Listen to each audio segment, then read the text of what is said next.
Good afternoon to yesterday. Good morning from tomorrow. What up, How do you do? Tokyo? Good morning. Hey, Boulder. How's it going? I, It's good. The whole week has gone by. We made it to Friday over here, and hoorah! yeah, it's the Golden Week holiday here, which nobody quite knows what exactly Golden Week is, but it's a Ooh. thing that's like sort of celebrated, I think, across Asia. I mean, it's a Japanese thing, but I think they have a version of it in China, and it's a string of holidays to make people stop working for a few days and go spend some money and stimulate the economy. If they don't do it, they'll just keep working endlessly. So they have to set up these, and they've there's like Ocean Day and maybe Mountain Day. It's like they've these Okay. sort of convoluted holidays, and it's like people go to the ocean and they go to the mountains, and then there's like Respect for the Age Day. I don't even know what they are, but there's like 4 or 5 of them in a row. There's a golden week coming It's a Golden round, Week, yeah. coming round, coming Coming round. around. That's TV on the radio, I think, isn't it? Is that Golden Yes, Age? Wait, okay. yes, I think that's yes. I TV on the believe radio. it's Yeah. TV on the radio cover. Yeah.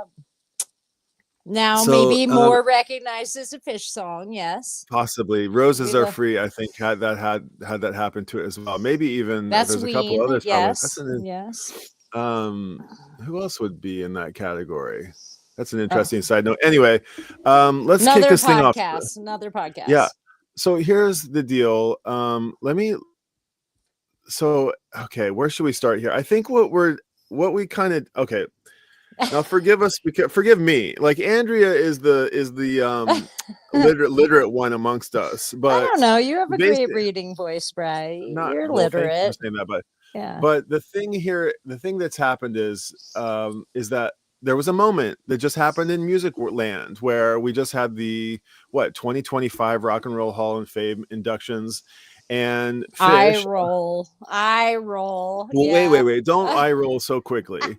And we're all eye rolling. That everybody has to roll their eyes a little bit, even the most diehard fan. There are no fans of the Rock and Roll Hall of Fame. We're all a bit of rolling our eyes on it. But at any rate, leading up to this moment, not that this was the reason that it was, not that this was like the moment that we were anticipating being possibly our favorite band. Disappointed. No. But I'm just saying, like, what I was getting at is that, like, some 8 months ago, I picked up in one of these articles that we're going to read today, is that this 30,000 word piece New Yorker essay that was written about 40 years, a retrospective on Phish's life and Phish's existence as a band, was in the works for some 8 months, right? And it came out. All of our Phish loving friends kind of read it and thought, wow, what an amazing piece. And you and I got online to read it. And you, Andrea, my homie from way back when, Andrea in Boulder, Colorado, where I spent a decade. Hello from Tokyo, Brian, Tokyo Reconcile, my homie. I don't, whichever side you're on, it can never really remember. Point left. Yes, you would think so, but I think when I went back and watched it, I pointed the other way. Anyway, I'll figure it out later. Whichever way you just pointed is pointing at me. I feel like that's one. Right. Exactly. Yeah, and on my screen, it's the other way. But anyway, it doesn't matter. But we just took this ridiculous challenge and we read this 30,000 word essay, paragraph for paragraph. If you didn't see it, it was a giant undertaking and a lot of fun. And we had these like wonderful little interludes and this nice conversation and dialogue and discourse about the band over the course of a 3-hour narration of this essay. It was God. We are kind of verbose humans, are we not, though? Well, I also we got things to say. I also feel guilty because we were like using somebody else's beautiful essay to create some a space to, I don't know, but make that's something the modern world. That's what art is. I mean, in a world where you can doctor something up, change one tiny thing and send it out there, that's meme life. That's the modern world. So to build on someone else's art, I think is modern. I don't think we're too much of users these days. Great artist. What is it? Lousy artist borrow. Great artist steal, or something like this. Yes, indeed. So at any rate, we had such a good time doing it that we both got offline and we're like, wow, that was fun. That It was really really fun. was. It was pretty fun. I mean, not only to talk about Phish, but also, you and I like catch up intermittently. And it's fun to consider that an audience maybe would be interested in hearing our I'm that audience, even if it's our only for you and me. wiggly jiggly combo. It's pretty fun. We got some nice feedback, I have to say, so that was really sweet. So I suggested that, or it was suggested that we maybe try this again, and there was a couple of other articles that followed up that essentially that piece and the news of like Phish getting famously snubbed or we have appropriately 3 snubbed. articles we can choose from. Yes. So there was a tidal wave of pieces that were written actually in the aftermath of the Phish snub, the Rock and Roll Hall of Fame snub of Phish. And so we picked out a couple of them and we thought, let's read them online again. Let's go for that again. In fact, this is kind of an interesting format. The notion of like reading something online. Read Icculus. Yes, let's read go. Icculus. Read the book, not the book, the article. Read the fucking article.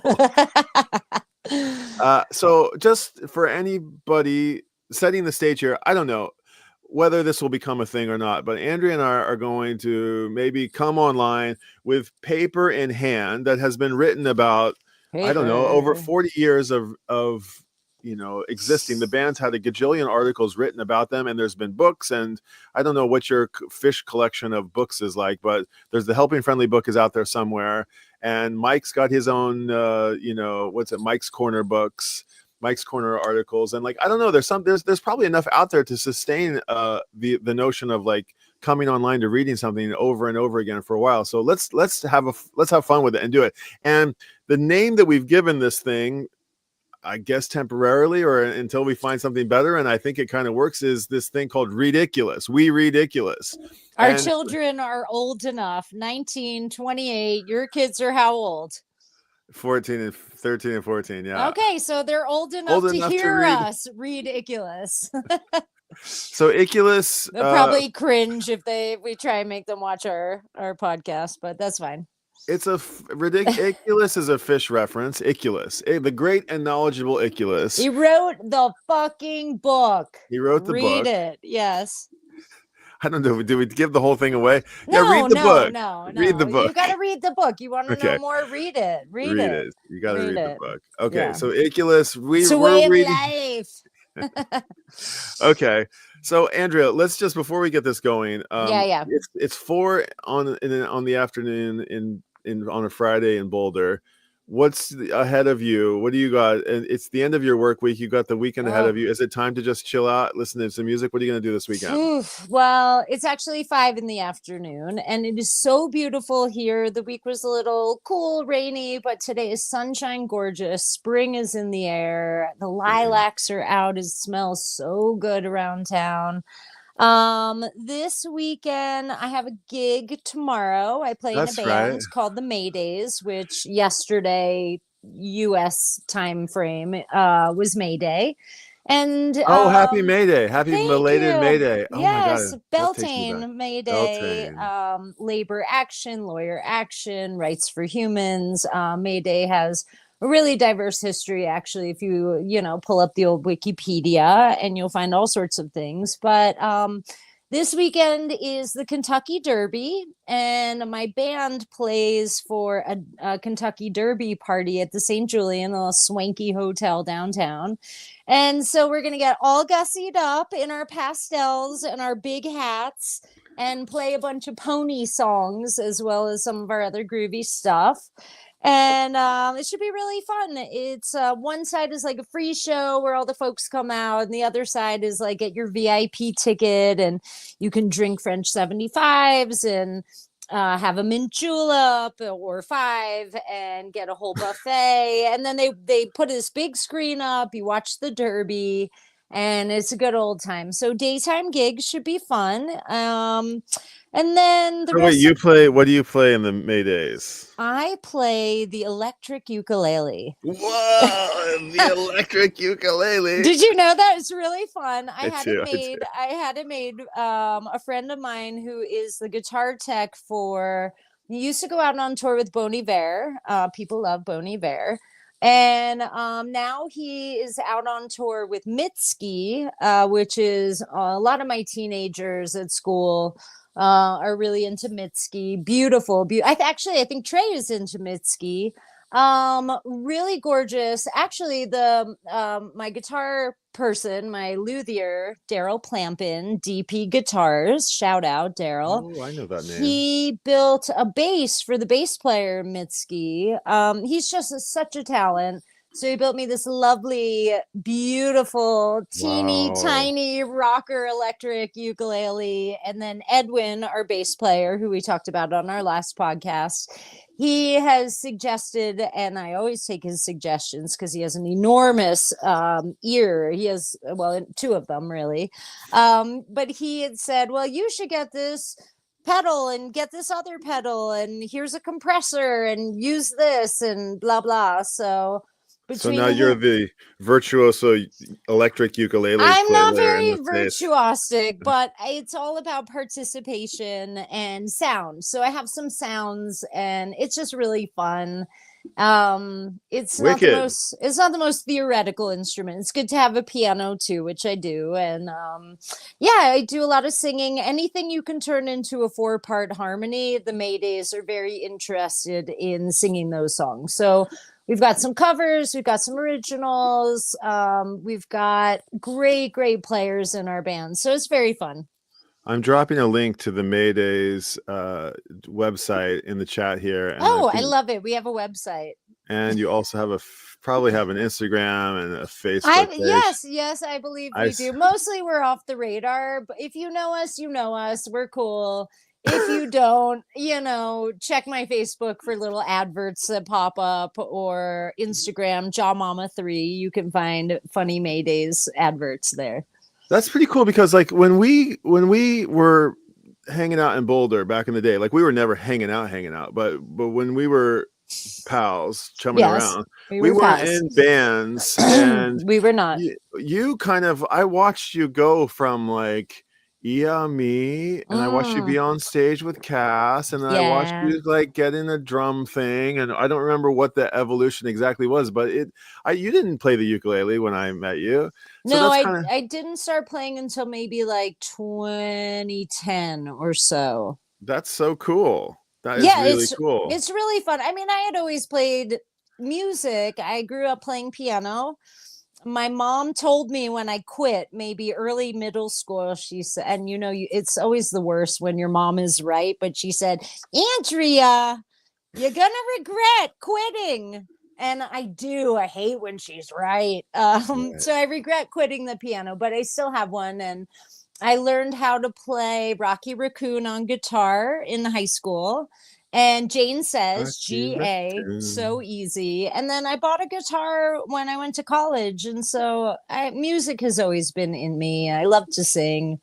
And actually today, quick story, I do a little exit ticket as the kids are leaving my classroom for the day. We usually wrap up a few minutes early, and I sit outside the door on my little stool. And today was, you can leave early if you can quote me the Beatles, and we can go line for line. So I had the last 2 hours of my day was singing the Beatles with my students. It was the best. I'm like, why have I waited 15 years of my career to do this exit ticket? It was so much fun. So that was, that's a good so time. Cool. I was always like, I think the thing that our generation laments is that like, oh, we weren't alive in the time of the Beatles, and yet I can't think a moment of my life that the Beatles haven't been like peppered with it in some way. And I don't think we necessarily needed to. I mean, in fact, there's been an infinitely longer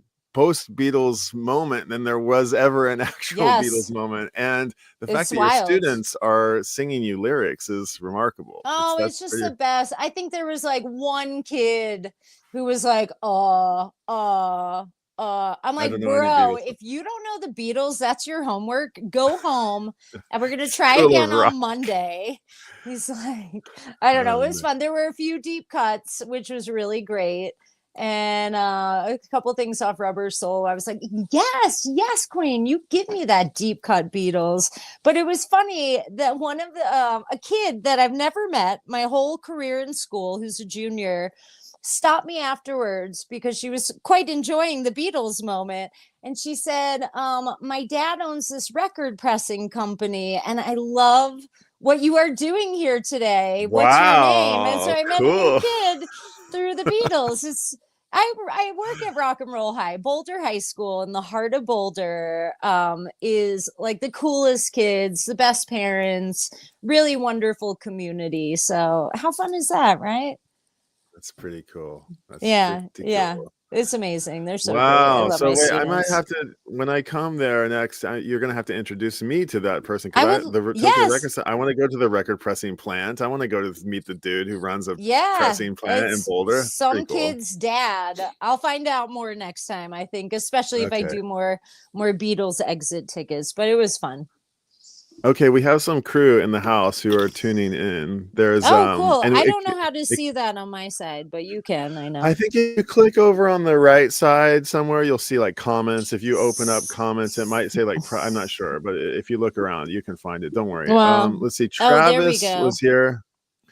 Thanks for being here. Oh, that was Oh, is me that actually replying to Travis Travis. He left Cochan? an Yeah, he left a message. He was like, I can barely wait. 5 hours is entirely too long. I said, Travis is don't one of set your my expectation too high. He's one He's of your one of my students? yeah, he is. I was telling the students about our podcast. Oh, Yeah. So we'll see gonna if he embarrass pops myself. back in. Hopefully he has Okay. better things to do with his life than watch his teacher's live stream. But that was nice. Yeah, go out and raise some hell, man. Go out there and Yeah, yeah, go go have back your in the weekend, woods. Get Travis. yeah, exactly. But thanks Yeah. for the encouragement. Yeah, it was really sweet. And He's all 4D. right. Oh wait, it was Oh, alt metal 4D man. I want to talk 4D. with him a little. He had so many lovely Okay. things to say last time. Oh, that's He yeah. said Oh that. yeah. Okay. Okay, real quick. 4D guy said that I was his morning cup of coffee. He must live in Tokyo. Um. No, he's in Manchester. He's up there somewhere. He's up in Oh, Great Blue like North. Yeah, England? he's in the yeah, Oh wow. that Well, way. I forgot exactly where he 4D is, but man, I I think it's loved your Manchester. comments. So thoughtful. Timestamps. You could just click on them, go right to the video. It was so advanced. But I really enjoyed his comments quite a lot. So greetings, 4D Alt man. Welcome. alt alt metals here. Just a quick hello in the middle of the night here in the Oh, Black Forest. You need to go to sleep, ooh, alt metal. Das Schwarzwald. I love the Black Forest, Germany. Yes, I can't wait to go back. Amazing, amazing place. Okay. Archibald Leach. Howdy. Archibald. Right. Oh, Archibald? Archibald. Arch. Oh no, this is a troublemaker. I'm gonna Ha- kick him out. oh. He's a troublemaker. Uh-oh. All right, let's see here. Yeah, there's some troublemakers out there. I don't know why they're That's fixated on me. I life. would just It's life. like just move along. Yeah. Well, I was nervous telling them my students about the live stream, but I took the chance. We could end up in a dark corner of the internet being mocked. Who knows? Whatever. Yes, it comes with the territory. So there was I proposed there was one piece that came out in the Rolling Stone magazine which caught a lot of attention. I was after reading that amazing piece by help me out here. Do you remember the author's name from the Amanda Petrusich. Amanda Petrusich. She put such together a amazing essay from the New Yorker 2 weeks ago that these next pieces I don't want to like. They left a little bit to be desired. Shit on them too much. Yeah, I don't know if this is sustainable I have in a way. things to say about the word. Okay. Okay. Oeuvre, yeah. So we have three pieces. We've got that that piece that talks the title of that article is what the heck, Phish didn't get into the Rock and Roll Hall of Fame. And then there was two essays that preceded it that actually preceded the New Yorker piece, or excuse me. They followed the New Yorker piece. They preceded the snub by the Rock and Roll Hall of Fame. And I suggest that we read them, and it'll give us a little bit of context. It'll take us to the moment before the snub and the nomination, and then we can read. There's one piece here from Trey, from our basically Phish's frontman, lead guitar player and primary songwriter. Yes. Then there's another piece from Mike Gordon. second in command, I would say, maybe ish. They're all kind of I think everybody. okay. It's the four-headed It is. dragon, It's a four-headed dragon. or Yes. the Okay. So worm. The anyway, worm. We're my, riding on the back of the worm, but Brian. Mike is essential. Somebody had said to me in a passing conversation, I got on a line and talked about the Snub, and somebody said, "Are they still playing with the same drummer? Didn't he get kicked out?" I'm like, What? no, and no, That was and like Goose. That was the G band. there you go. That's what it was referencing. Okay, that's what the reference was. I kind of was lost. I was like, it. and no, and Phish like would not be who Phish is with one single one single element missing. So no. So anyway, we have a piece from Mike that's very Mike centric, and then we can end on this Rolling Stone piece. So does that sound okay for you? I will just confess that I have not pre-read the Mike article, and I didn't get through the Trey article, but I did read Epic Fail, the WTF article from Rolling Stone. So I could be halting, but yeah, I'm down. Let's read them all. There's one little, I don't know how we'll do this, but like in a couple of these, there's interviews, right? And so there's a person asking the question and then the answer. And I don't know how we trade that one for one. How do you suggest we do that? I don't know. I was wondering that too. Maybe we could take turns being both the interview and the voice of Mike Gordon. Do you want to do like two questions and then switch it? Two questions and then switch it. Okay, we'll do it. Or if we fall off track and get into combo, we can switch after our digressions or whatever. Shall we go that? Shall we do that for the whole reading, 2 paragraphs, or should we go paragraph for paragraph except for the interview parts? We should have discussed this before the stream. That's okay. People enjoy on the fly. We're like Phish. We're creating in the moment. We're willing to fail right in front of you. Yeah.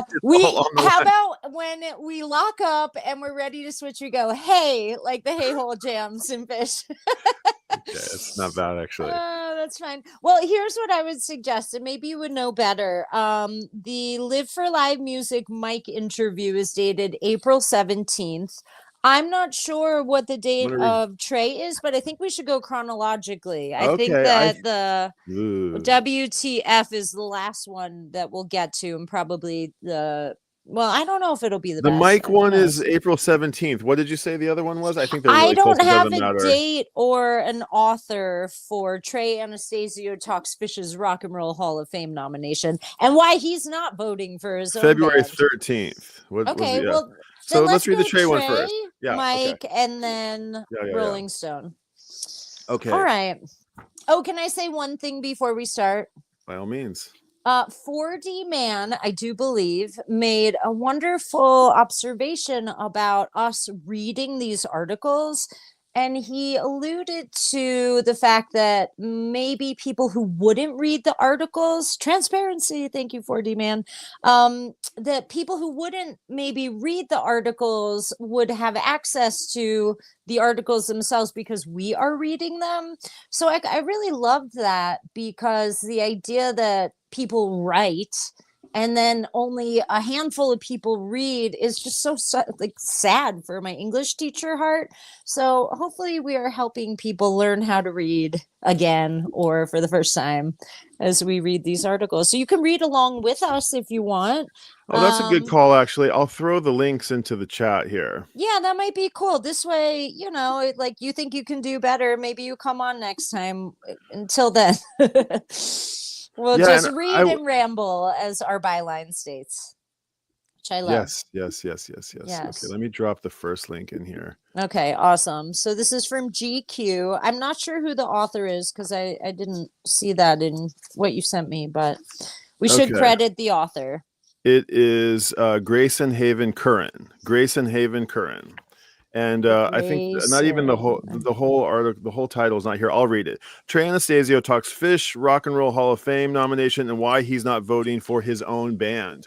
And I want you to take a moment with that. He's not voting for his own band. This is, I think, the Phish is sort of seen as like, they're not seen as jockeying for their position, but they're rolling their eyes at the Rock and Roll Hall of Fame a little bit, and you'll get a whole sense of how they take this nomination. And because I think Trey sort of, he's speaking not only for himself and on behalf of his band, but actually I think also for all of us.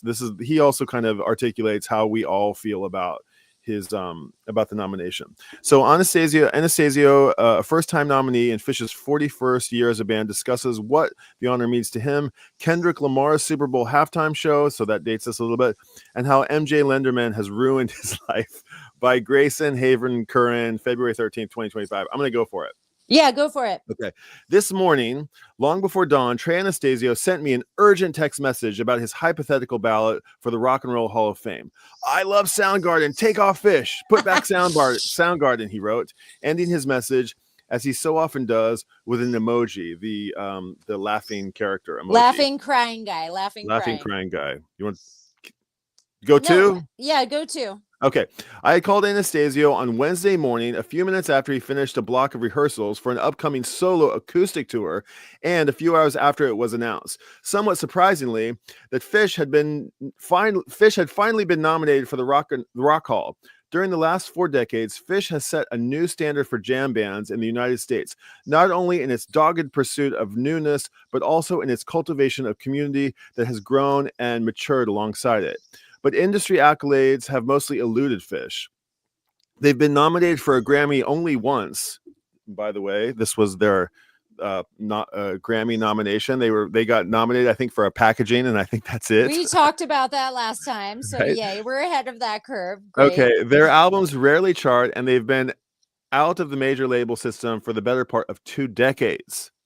This was a rare show of external validation. At the end of our call, I asked Anastasio, one of the most avid and attentive listeners I've ever known, who would be on his own ballot. He worked his way through the nominees, laughing as he picked. And immediately after he hung up, he sent his first text of regrets. I want to vote for Cyndi Lauper. Take someone off. Is Soundgarden on my list? And then, of course, there was another emoji, which I think is the guy. Yeah. Girls just want to have fun. Demental rights. Yes, Cindy. That was the move that ultimately led to Anastasio, at least as of this morning, deciding not to vote for his own band. Still, as he took a taxi between appointments in Manhattan, Anastasio talked about why he thinks Phish and the scene they have built do matter, and how honored he is to know that others might feel the same way. GQ, how did you find out Phish had been nominated? Trey Anastasio. Patrick Jordan, our manager, called Paige McConnell, Phish keyboardist, and I yesterday, and the 4 of us have been talking this morning. It's an honor and a thrill, a recognition of our whole scene, of our community. That was the first thing we talked about, that it's a celebration of this community. You know, I'm not making that up, because you're in it, in the community. I sent the guys 14 seconds of the Munchkins.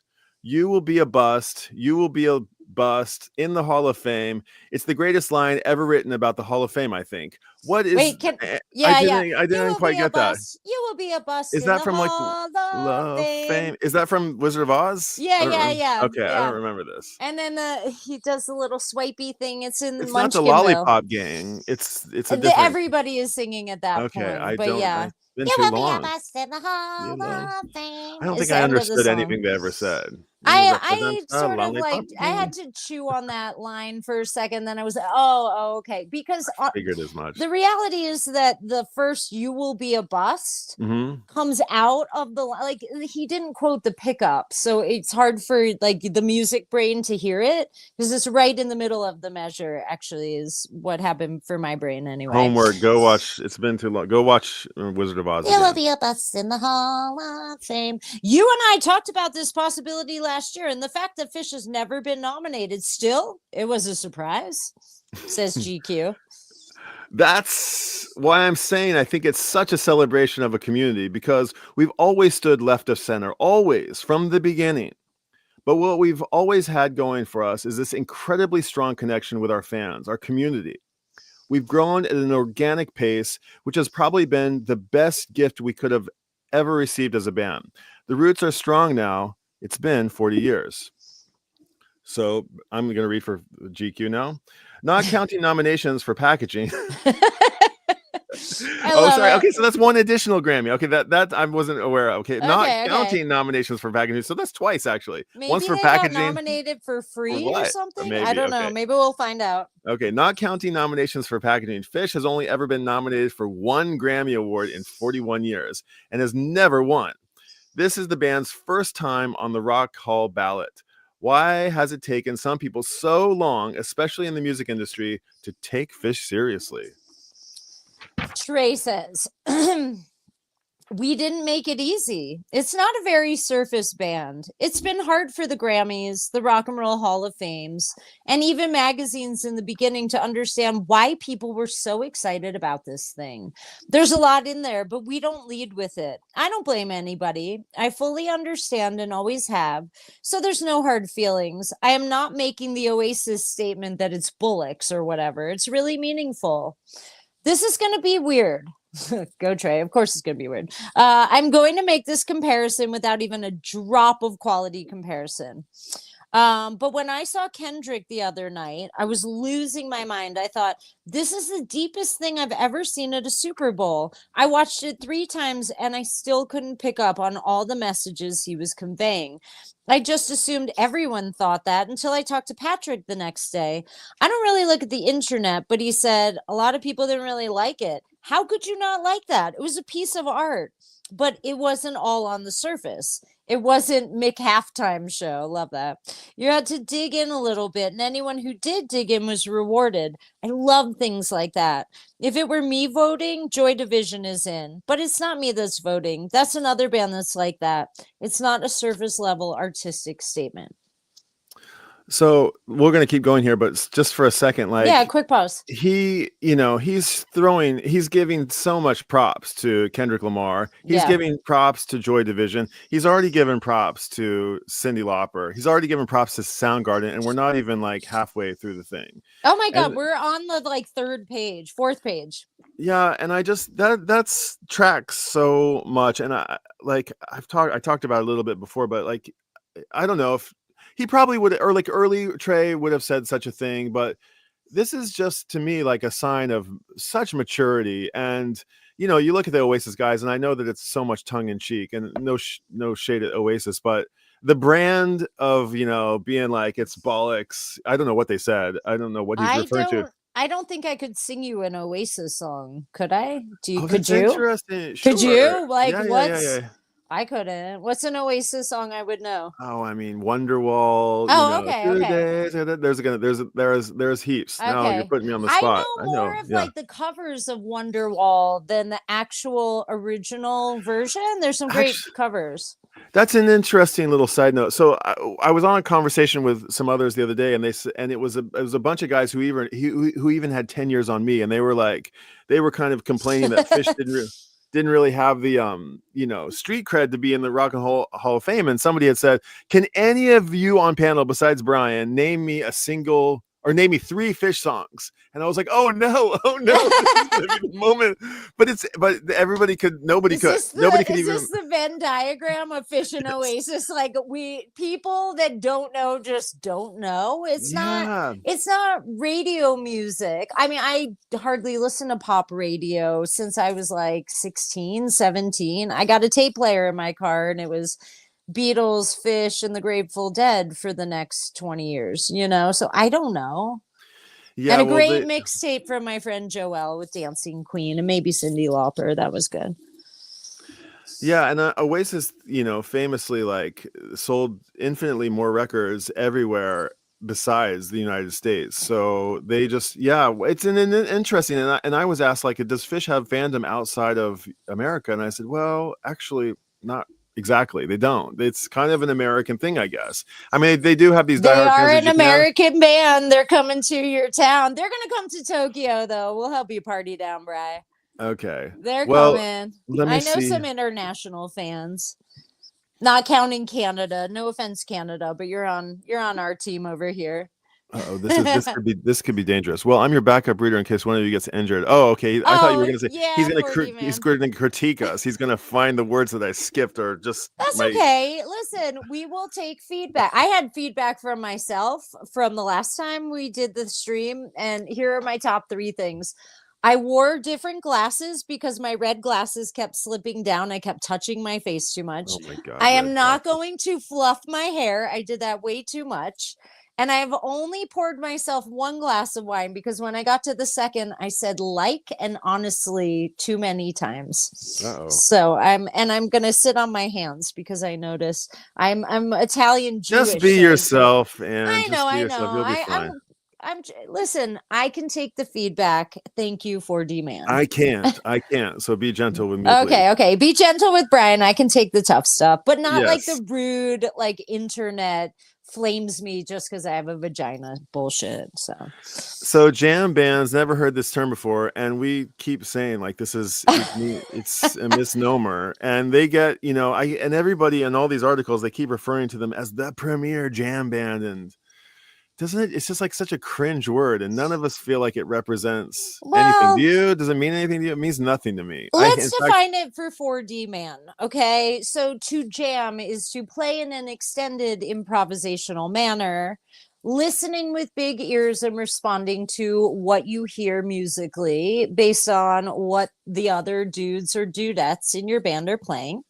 And so then a jam band has now become a genre of music that has a modicum of improvisation. I would say that it leans towards wanky guitar soloing in many cases that some people find grating, myself included. But it really does sort of mix and match and cross genres. But I think the defining feature is a noodly, wanky guitar situation. Would you agree with that, Brian? yeah, but that's not what Phish is at all. I would Well, Trey say. said in the New Yorker article, he said, I don't really know what that term means. I think we help define it, but I don't really know what that is. But here in Yeah. Boulder, Colorado, when you go to the Fox Theater, you go to the Boulder Theater, a lot of the bands that are really like selling a lot of tickets to the kids are jam bands. People want to, drop Lean towards LSD euphoria. Yeah. and lose their minds in the jam, man. So hopefully that helps you out, 4D man. Well, I would Jam also, bands. there's also kind of one little, yes, okay, I don't disagree that it's not, okay, it's a little bit deserved because there are these giant improvisational sections that we all live for, but Yes. again, they only come, they only come appropriately juxtaposed on this other body of work that you don't really, that doesn't quite appear as, how to put it, like we were just talking about last week, the compositions essentially, Yes, yes. but there is something that I want to say. There's real quickly a type 1 and a type 2 jam. Oh girl, tell them all about it. Okay, so a type 1 jam is where this is for Phish. This isn't all jam bands. Let's just no, clarify. this is just a Phish thing. Okay, tell us. Well, maybe you need to tell it because I don't know if I'll get it right, but no, you want. Okay, type you 1 do jam it. is when the band stays in the key that the song is written. If the key is C or G, and then the jam goes into a C, G, F sort of thing, and they stay within the key of the song, that's a type 1 jam. It never really leaves the key of the song. But suddenly, if one of the members of the band, either melodically, harmonically, or possibly rhythmically, although that doesn't that happens somewhat less so, when the band abandons the initial key of the song and goes into a completely other set of chords and keys, then that we consider that a type 2 jam. And we can all get kind of lost in the band's gone off the rails, here we go, type 2 is coming, we don't know where this train is going, and will it ever get back to the key, will it ever get back to the root? And that endless exploration is something I know that a lot of us live for. That's part of the jam that I really actually, that's jammy. That's what I'm there for. Like I want to be so deep into a bathtub gin jam. I want it to have gone type 2, type 3, type 4, type 5 that I've completely forgotten what song this is, and then I want to make it a lot t-shirt that says, is this still Long Boy? Which has been made. Yeah, it's like when the jam they've gone plaid. They've gone plaid in Spaceballs. Oh, that was so It's a little bit like that. So I never heard it about the key thing, but that does make a lot of sense. I think at this point, having very recently seen Phish last Sunday on Easter in Portland, Oregon, which is so fun. And always looking forward to the next show, which will be in June for me. Sometimes maybe songs might switch out the key and modulate to something and everybody goes, but perhaps there's a sort of expectation that this is what happens in this jam, and maybe it's not all the way type 2, but I would agree. And it's interesting because you said when they rhythmically depart, that large scale departures from what the song feels like, sounds like, even maybe with a key change, is what type 2 territory is. It's new territory. It might really change up the feeling of the jam, oftentimes the rhythmic breakdown or getting far out. Now, I heard some interesting stuff in Portland that was so new. I had never heard Phish go these places, and I was listening in a different way. That to me is type 2. When I am listening or experiencing the music in a way that is unfamiliar, joyously new in my body, and that feeling of like, oh my God, this the whole train could just fall right off the tracks. That And to it me does. is And that's sometimes the type 2. it gets back on the tracks in a very unceremonious and Yeah.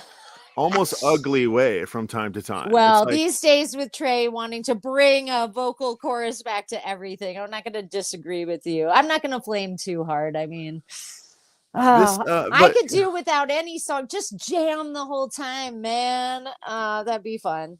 I'm waiting for that show. I loved the plaid reference. Just for anybody who doesn't know what plaid is, if you know the cult classic, Mel Brooks classic, Spaceballs, which riffs like very hard on Star Wars, It's there's so a scene, funny. there's a scene where our heroes who are driving this like Winnebago version of the Millennium Falcon, and they jam the radars of Dark Helmet, and Like jam. the red jam comes out of the radar thing, and It's raspberry. nobody would give me the raspberry jam. But anyway, they're chasing these vigilantes across the galaxy, and they put the Winnebago in hyperspeed, and they dash off just like the Millennium Falcon would, and then our Rick Moranis, who plays Dark Helmet, says, "Go catch them, go to plaid, take this." Do you remember the line? He's like, "Take this thing as fast as it go. Don't we have light speed? What do we got on this thing?" And they put it in hyperspeed, and then after it goes from hyperspeed and we see the lines coming right at yeah. Then it goes like we got crosshairs, and it starts going, it's like this checkered pattern, and then they go so fast that the whole thing turns to plaid. And it's this. They can't catch them. Then they go over. No, they go past them. They shoot past plaid. them. They've gone plaid. And then Elon Musk and Tesla, they put a plaid mode on the Tesla. No. Yeah, that's the whole thing. That's the plaid mode. What? Oh, come on. Don't ruin plaid for me like that. I know. Sorry. No. I shouldn't have gone there, but that nobody knew that. Everybody was like, "What's plaid mode?" I'm like, that's plaid mode. It's so funny. It's plaid mode. They got plaid mode in the Tesla. Listen, I mean, it's so hard with Elon, and I don't want to spend too much time here, but they also have there's a fart mode in the Tesla. Did you know that? No, but this is great. I love it. He should get a couple of passes for like putting. No. Everything went out the door when he did the house sig. We can't. Right, but there is fart mode. I did not know about plaid mode. But let's leave Elon. Fine. Let's jam him and leave him. I think it's my question again. Shall we keep going? Okay. It's still you. I'll read the question and then you respond as Trey. GQ says, you said it was meaningful, not bollocks or for wankers. Why is this meaningful? It's a lifetime of, I was going to say work, but I'm going to change that to a lifetime of care and love that went into this thing. Every single day of my life for 41 years, I've been wanting to create an experience that touched people.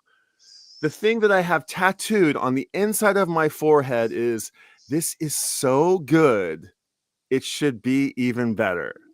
I tried to say that about everything. This lyric is so good, it should be even better. This set list is so good, it should be even better. How can we improve this so that people can continue to have their minds blown? That's the salient bit from the whole article, I think. I never heard him articulate this. It's so good, it should be even better. I love that. And I think actually people would agree that the lyrics should be even better at some point. Oh, I flamed it. 2 black crystals in a dark night sky. There's, okay. okay, sorry. I don't mean to like We get to it in the Dead yuck article. your He yum. talks about It's the funny lyrics. though. Dark Star versus Tweezer. Yes. Yeah, Okay. totally. All right. But I think like every show that every time they've kind of outdone themselves, I can't imagine, as I said on the previous time, they can't possibly outdo themselves again. And yet this is the mantra that makes that happen. It last time was so good that this time should even be better. I mean, that's why I have seen now 197 shows. Oh my God, you're 3 shows away from 200. Wow. I'm so close. I'm so close. I know. I thought I was 198 after Portland, but I'm 197. I mean, how are you keeping tabs on them? Jeez Louise. There's an app for that. There's an app for that. Yeah. If you go on Fantasy Tour, you can log your shows and then you can do this whole stats page. Do you know Zyzx? ZZYZX? No. Oh, I like that. Type 1 Jam, Jack Kerouac, James Joyce. Maybe flipped. Yeah, I was thinking the same thing. Yeah, maybe But flipped. then I was also thinking that maybe that's right, actually.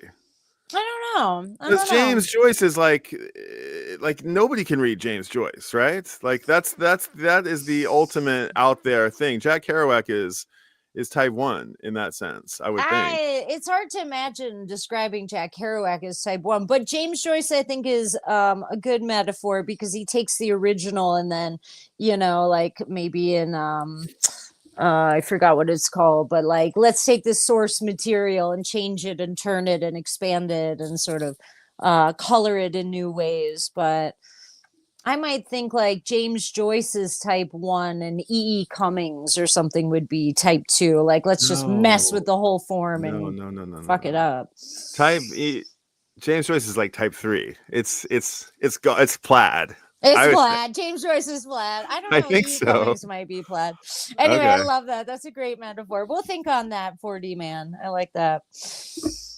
All right. Where are we? Have their minds blown. How can we improve this?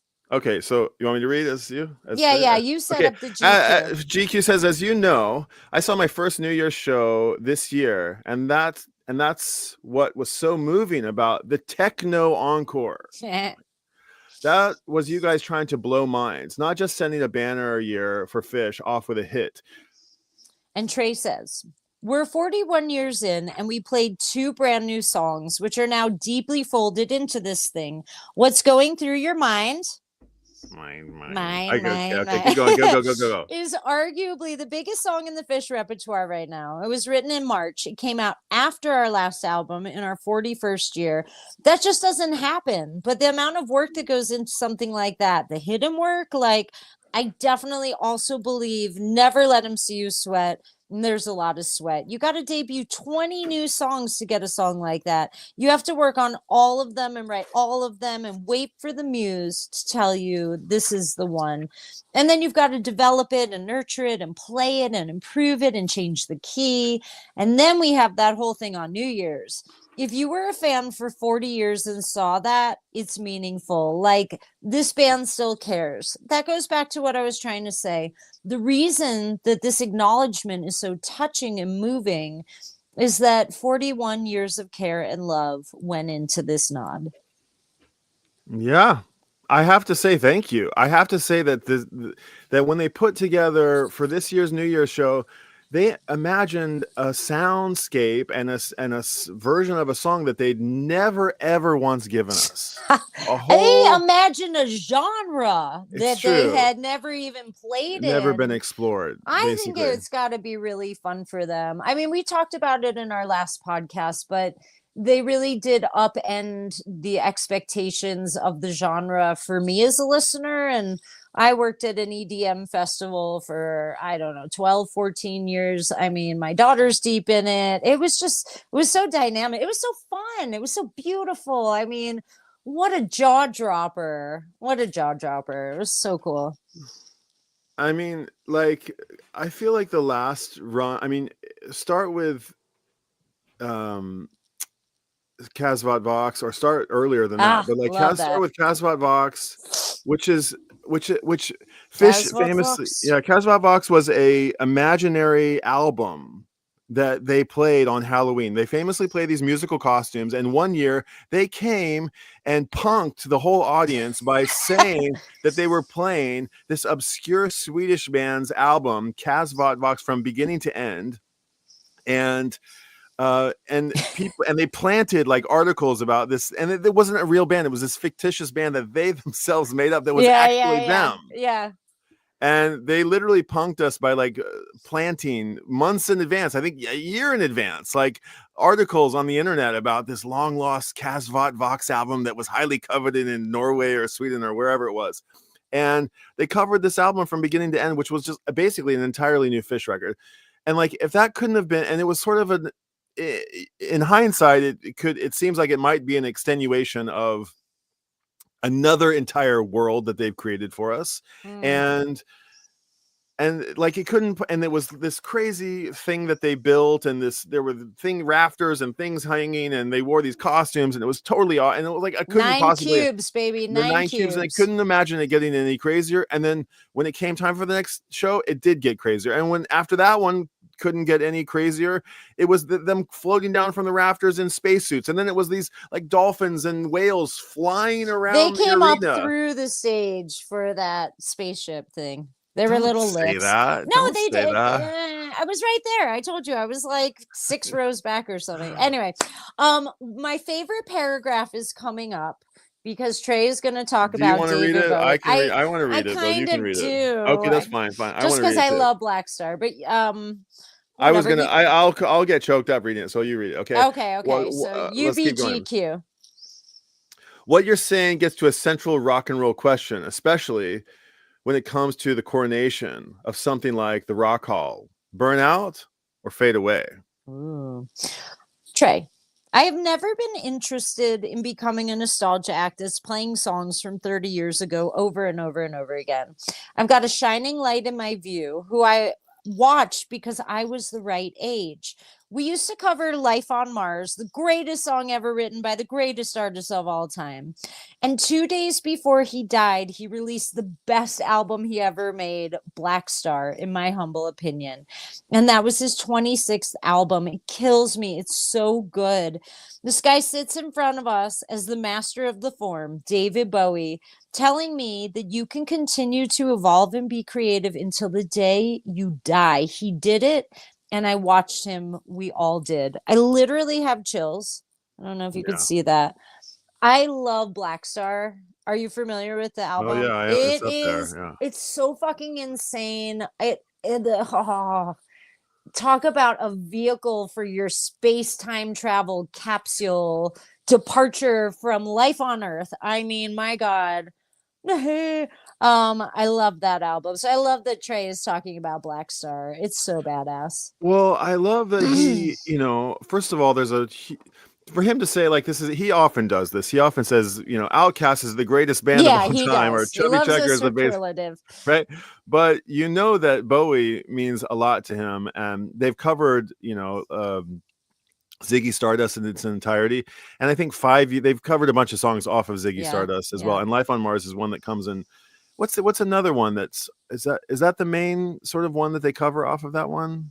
They don't do so. Yeah, I'm trying to think. Anyway, and then they famously have this song that's not connected to David Bowie exactly, but the name of the song is called David Bowie. They have a song called David Bowie.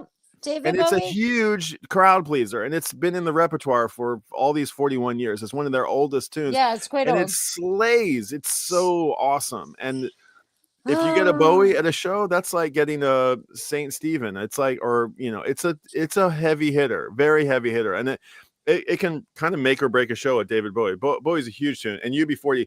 And okay, Andrea, can I do it? Can I tell? Yeah, go for it. Go for it. Okay. So, Michael Warren's in the house. my homie dog logger, a fellow dog logger, Michael Warren. I'm going to invite Michael Warren up here. Let's get through a couple of these articles and let's get some people on panel. Michael, if you stick around, come up after we read a couple of these things. Michael is my homie. We're never going to even get through a couple articles. We will. I want to grab the dog log real quick. Michael, if you can grab the dog log. Oh, maybe you can't drop a link. Why can't I minimize here? Hold on just a second. All right, I'll keep reading while you figure out. No. I want to keep talking about this. I want to talk about David Bowie. Sorry, is it terrible? No, do it. So I don't know. Maybe I won't do this. The same way I won't disclose about Icculus. Maybe read the fucking book. Maybe that's just there you go. There you go. Read the fucking book. Keep some mystery here. It's only our second podcast, for God's sake. Grateful Dogs, read the book about David Bowie and UB40. Read the fucking book. Or call Kara Uchi. She can tell you all about Brian's theory. I don't know if I have a theory about David Bowie. But hold on, let me drop the dog log. We have another podcast, a Phish podcast with my homie Michael Warren. There's the dog log. Hi, Michael. Thanks for the dog blog. Oh, and please go follow the dog log, because we would love to stream this thing to the dog log, but there are only 18 subscribers and we need 50 to be able to live stream on the dog log. So please just take a moment to hit the like button on this video and go to the dog log and sign up for the dog log so that we can stream there as well. Like and share. Okay, sorry, we'll keep going. We'll put the link in the show notes at the end. I believe keep going. They say. David Bowie, we love that Trey loves Bowie. We love that Bowie is a hero of Trey's. He's a hero of all of ours, and he bridges the generations of, I don't know, are there generations of Phish? I think there are, but this is one of those important things that connects them to another generation. Okay, keep going. You can only be 28 when you're 28. The only tragic mistake is trying to be young. You automatically fail. That's funny to hear as a teacher.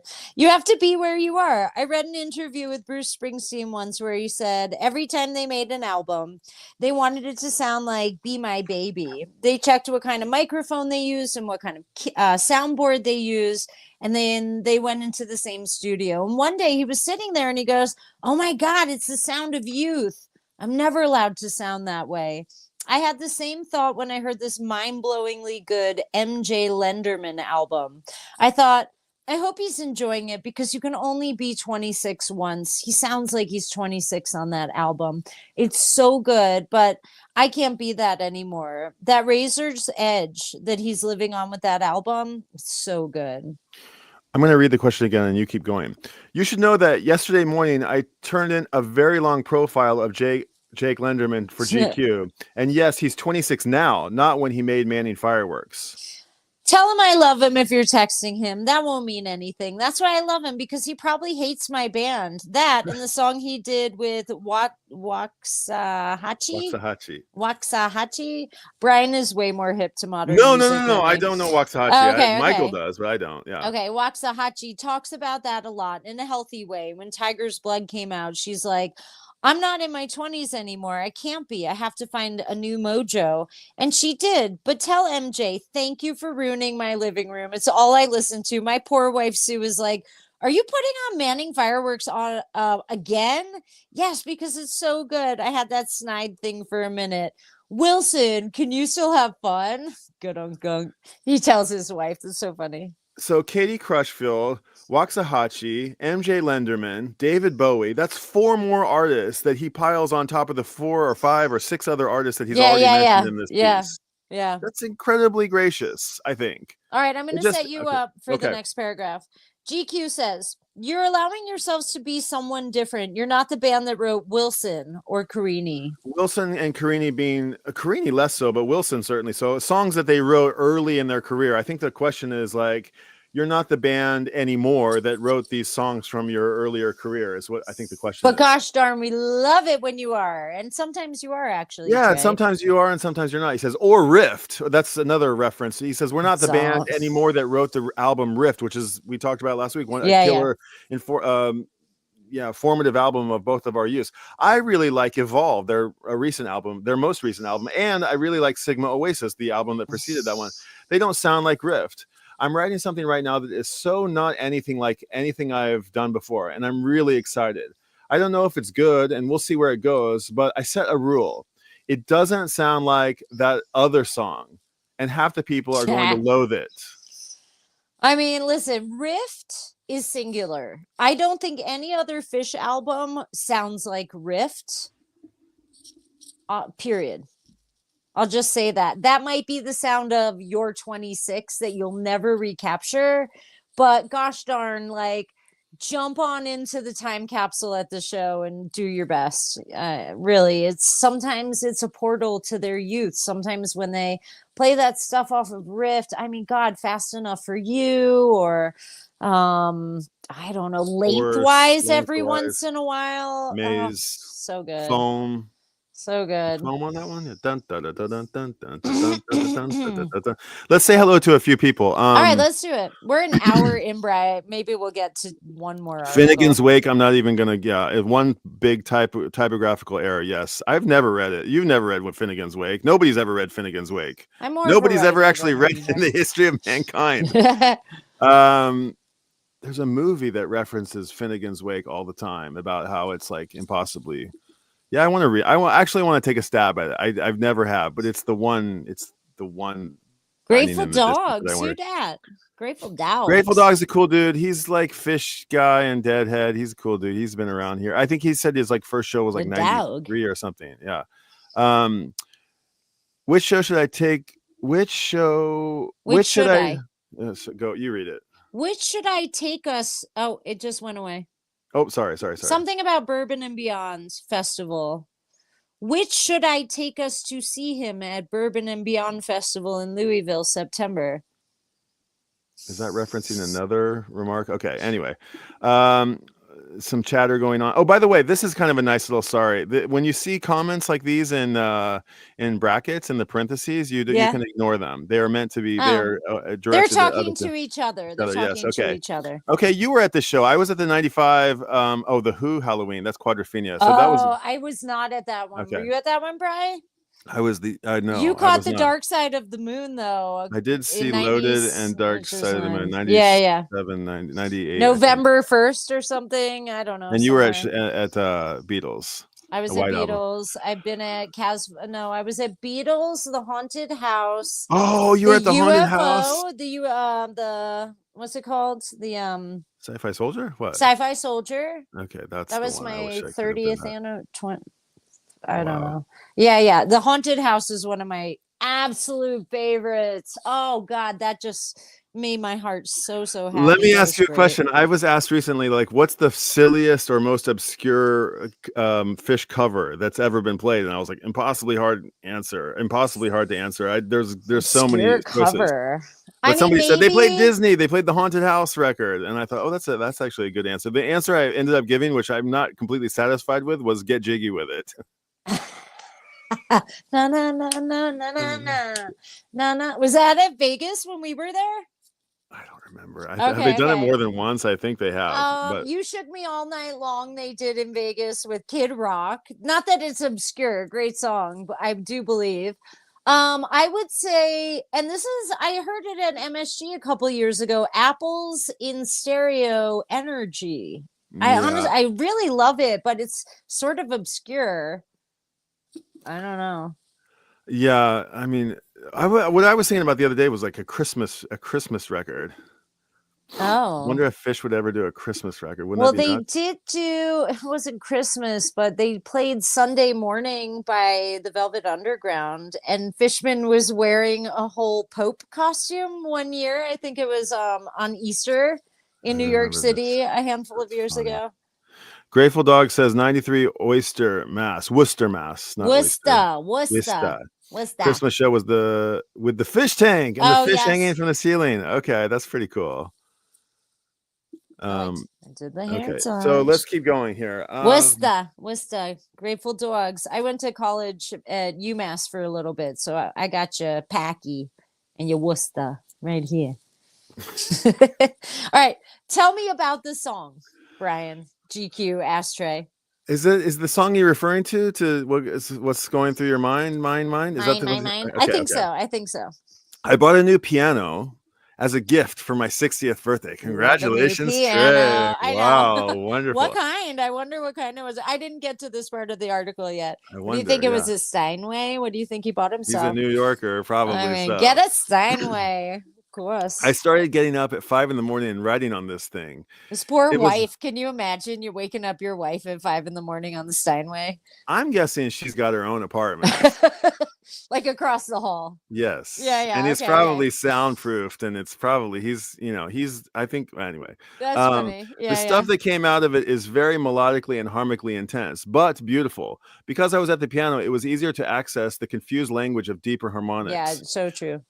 You know how guitar music all sounds the same? It's because that's where your hands land. It Yeah. is much harder to play than I thought it was going to be. Is he talking about the piano or the guitar? I- It was much harder to play than I thought it was going to be. The piano, right? I Okay. think he's talking about the piano because he's got a pretty complex theoretical mind. But really, I was saying before about the ukulele, it's not theoretical, but the piano, which I have a piano, you can really see all these relationships, and it's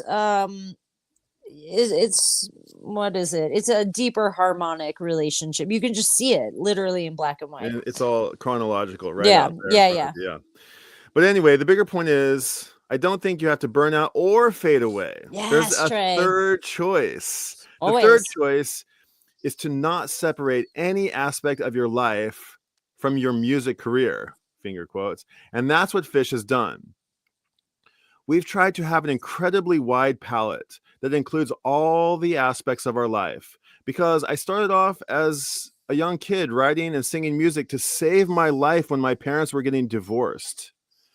My music friends felt like my family. I wanted everybody in the boat, and writing a song together was saving my life. That's what it felt like, and it still does. It's like playing for your life. That's why this acknowledgement is meaningful. Oh. Can I stop there for a second? There's this great bit that Jerry talks about, how he went to, he was backstage at a concert and somebody brought this cake, like a birthday cake, into the backstage, and he said it looked so good, it had this nice frosting on it, and he was like, I'll just have a little bite.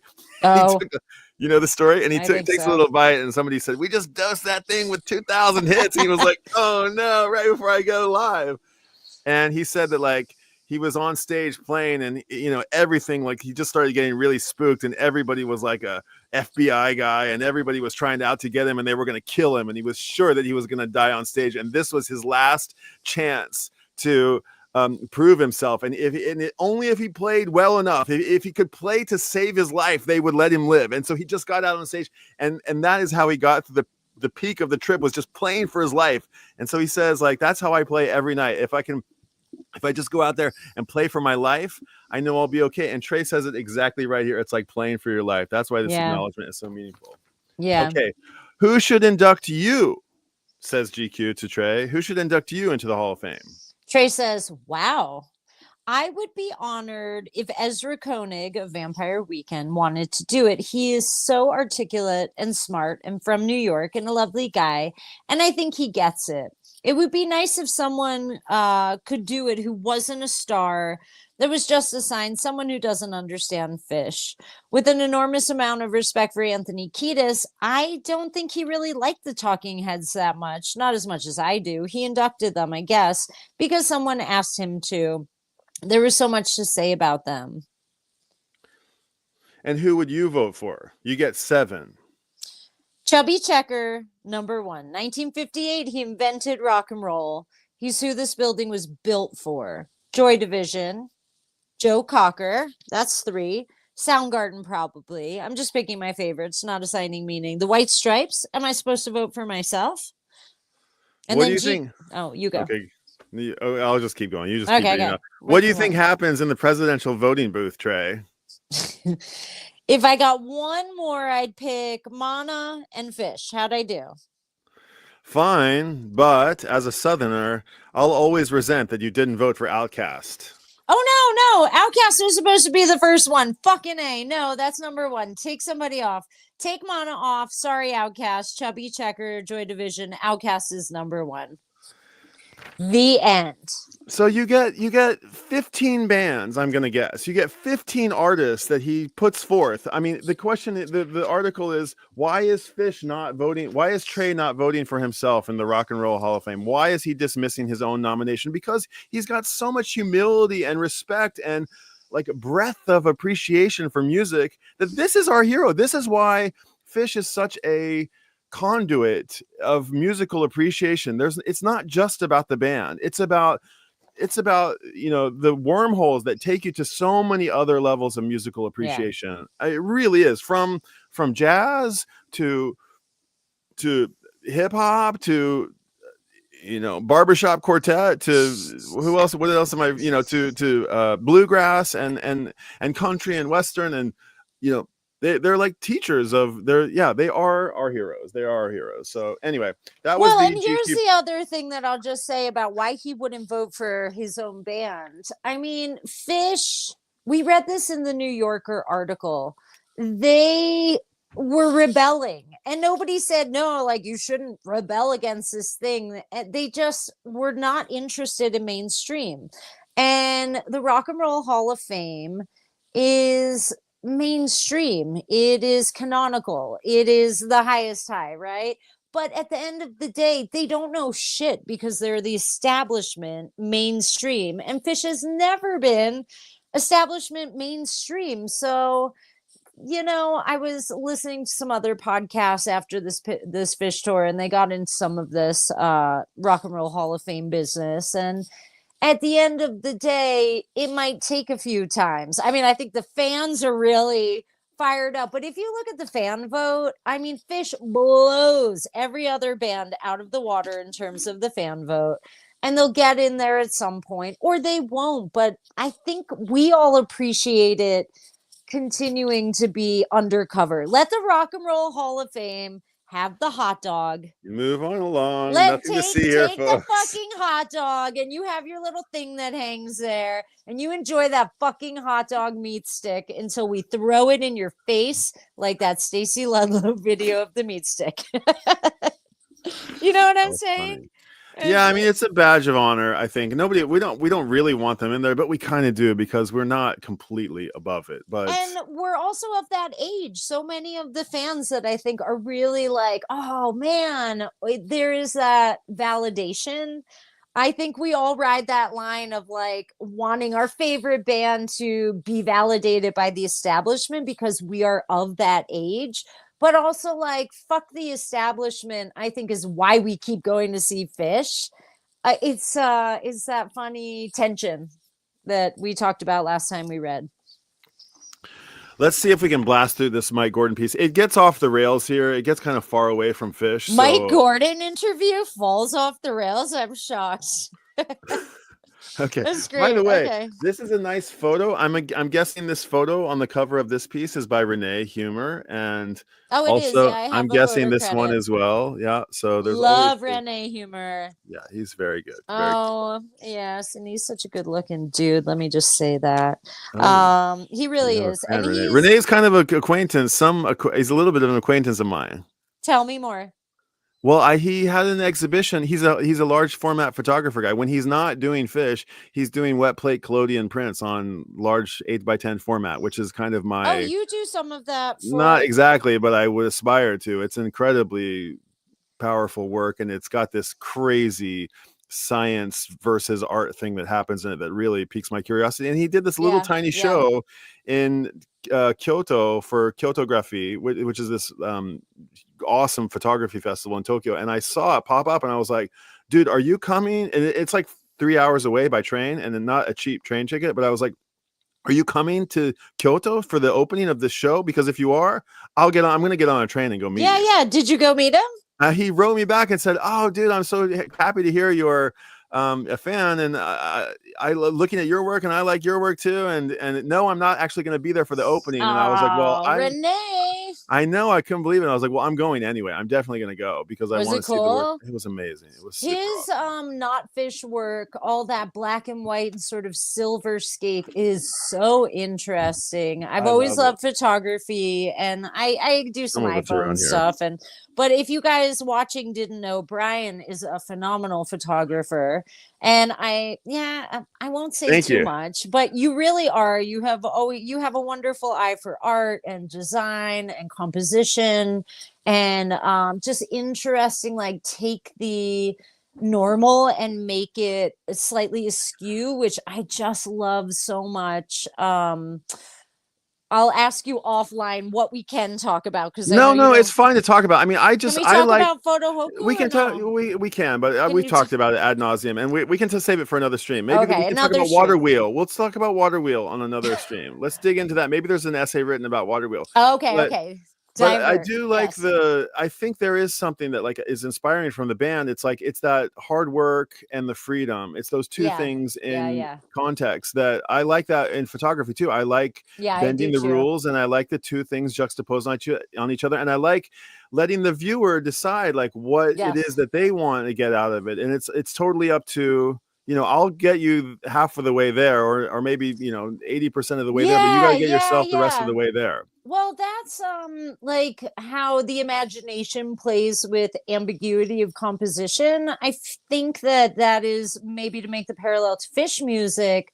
Why personally I love going. I have a person with a very enormous imagination. It's very vibrant in my head. And Phish will give you the sort of set and setting, and all the sort of paint within that paint by numbers sort of within the composition is so much of the fun of it. That ambiguity and the play of imagination. I love that about photography, art. I love that about teaching. I love that in so many venues of creativity. Me too. All right. Shall we talk Mike Gordon? Let's talk Mike Gordon. Right. I started the last one. You start this one. Okay. We'll go paragraph for paragraph. We'll do the same thing. You read a couple, and then I'll read a couple. Two for two. Unless you're gonna cry, in which case you let me know. I'm past the crying part. Okay. The David Bowie thing was the part that I was a little bit I'm a black star. I'm not a rock star. Oh my god, I love that album. If you have not heard Black Star, everybody knows Black Star. Run a bath, get yourself some tea, and just smoke a doobie in the tub and enjoy, and just like cosmic travel with David Bowie. All right. Mike Gordon talks Phish's rock hall nod and the joyous experiment he's planning in New Orleans. Interview by Andrew O'Brien, Thursday, April 17th, 2025. May I just add that Mike's show in New Orleans is tonight. I believe he's streaming it live right now. Oh shit! We should or be like in that. A handful of hours. I think it was yesterday and today. It was the second. It's the second. Yes, it's happening right now. Yeah, today is May 2nd in the United States. I want to go see that. It's almost when we hop off, you can okay. All right, okay. So go. Okay, sorry. When Live for Live Music caught up with bassist Mike Gordon by phone last week, he was preparing to leave for tour at an unusual moment. Phish, a band that has been synonymous with off-kilter, grassroots, under-the-radar success for 4 decades, is up for induction into the Rock and Roll Hall of Fame. In fact, the quartet comprised of Gordon, Trey Anastasio, John Fishman, and Paige McConnell is leading the ongoing fan vote by a considerable margin, though that title carries minimal weight in the overall process, as we know now. The official Rock Hall induction decisions will fall to an opaque panel of critics and other stand-ins for the rock and roll establishment, the very establishment Phish famously circumvented with its unorthodox route to rock stardom. That's what we were talking about a second ago. That's that unorthodox route to rock stardom. It's like, I don't want them to have don't take an orthodox route now. Yeah, well, also that word opaque, I think it's used there. Shady. It's like, who the fuck votes? Like, does Trey really get a vote? Like, how do you get a vote? Who do you gotta blow around here to get a vote in the Rock and Roll Hall of Fame? Okay, still, Gordon was flattered by the nomination. It's nice. What can I say? He relented at one point. His sincere excitement about the honor shining through his patented stoicism. We've done so. We want you to be happy, Mike. Awkward. Okay, patented stoicism. I like the language of this one. Me too. Yeah. We've done so much on our own, and that's been incredible. And I would not change a bit of that, but to have some recognition, there's something nice about that. Yeah. What brings Gordon the most happiness, however, isn't recognition, but exploration. Projects like the Joyous experiment he'll launch with his solo outfit on Saturday, May 2nd at the Joy Theater in New Orleans, happening right now. Woo! In an update, this is kind of a prelude to the actual piece. In an update to his longtime lineup featuring veteran collaborator Scott Moralski on guitar, Mike will take the stage for his Fest by Night show with 2 new guitarists, Xavier Lynn and Bob Wagner. Though this is less of the new group rather than a new group. I have one band where the members stay the same, Gordon explained, and I think it's going to be super fun in this era to accept it that the other band has people sort of coming and going a little bit. I think that's the way to handle it. I think that the way to handle it is to have a lot of exploration. So now we're going to read this Q&A with Mike Gordon below, edited for length and clarity. Tickets, blah, blah, blah, blah, blah, blah, blah. Okay.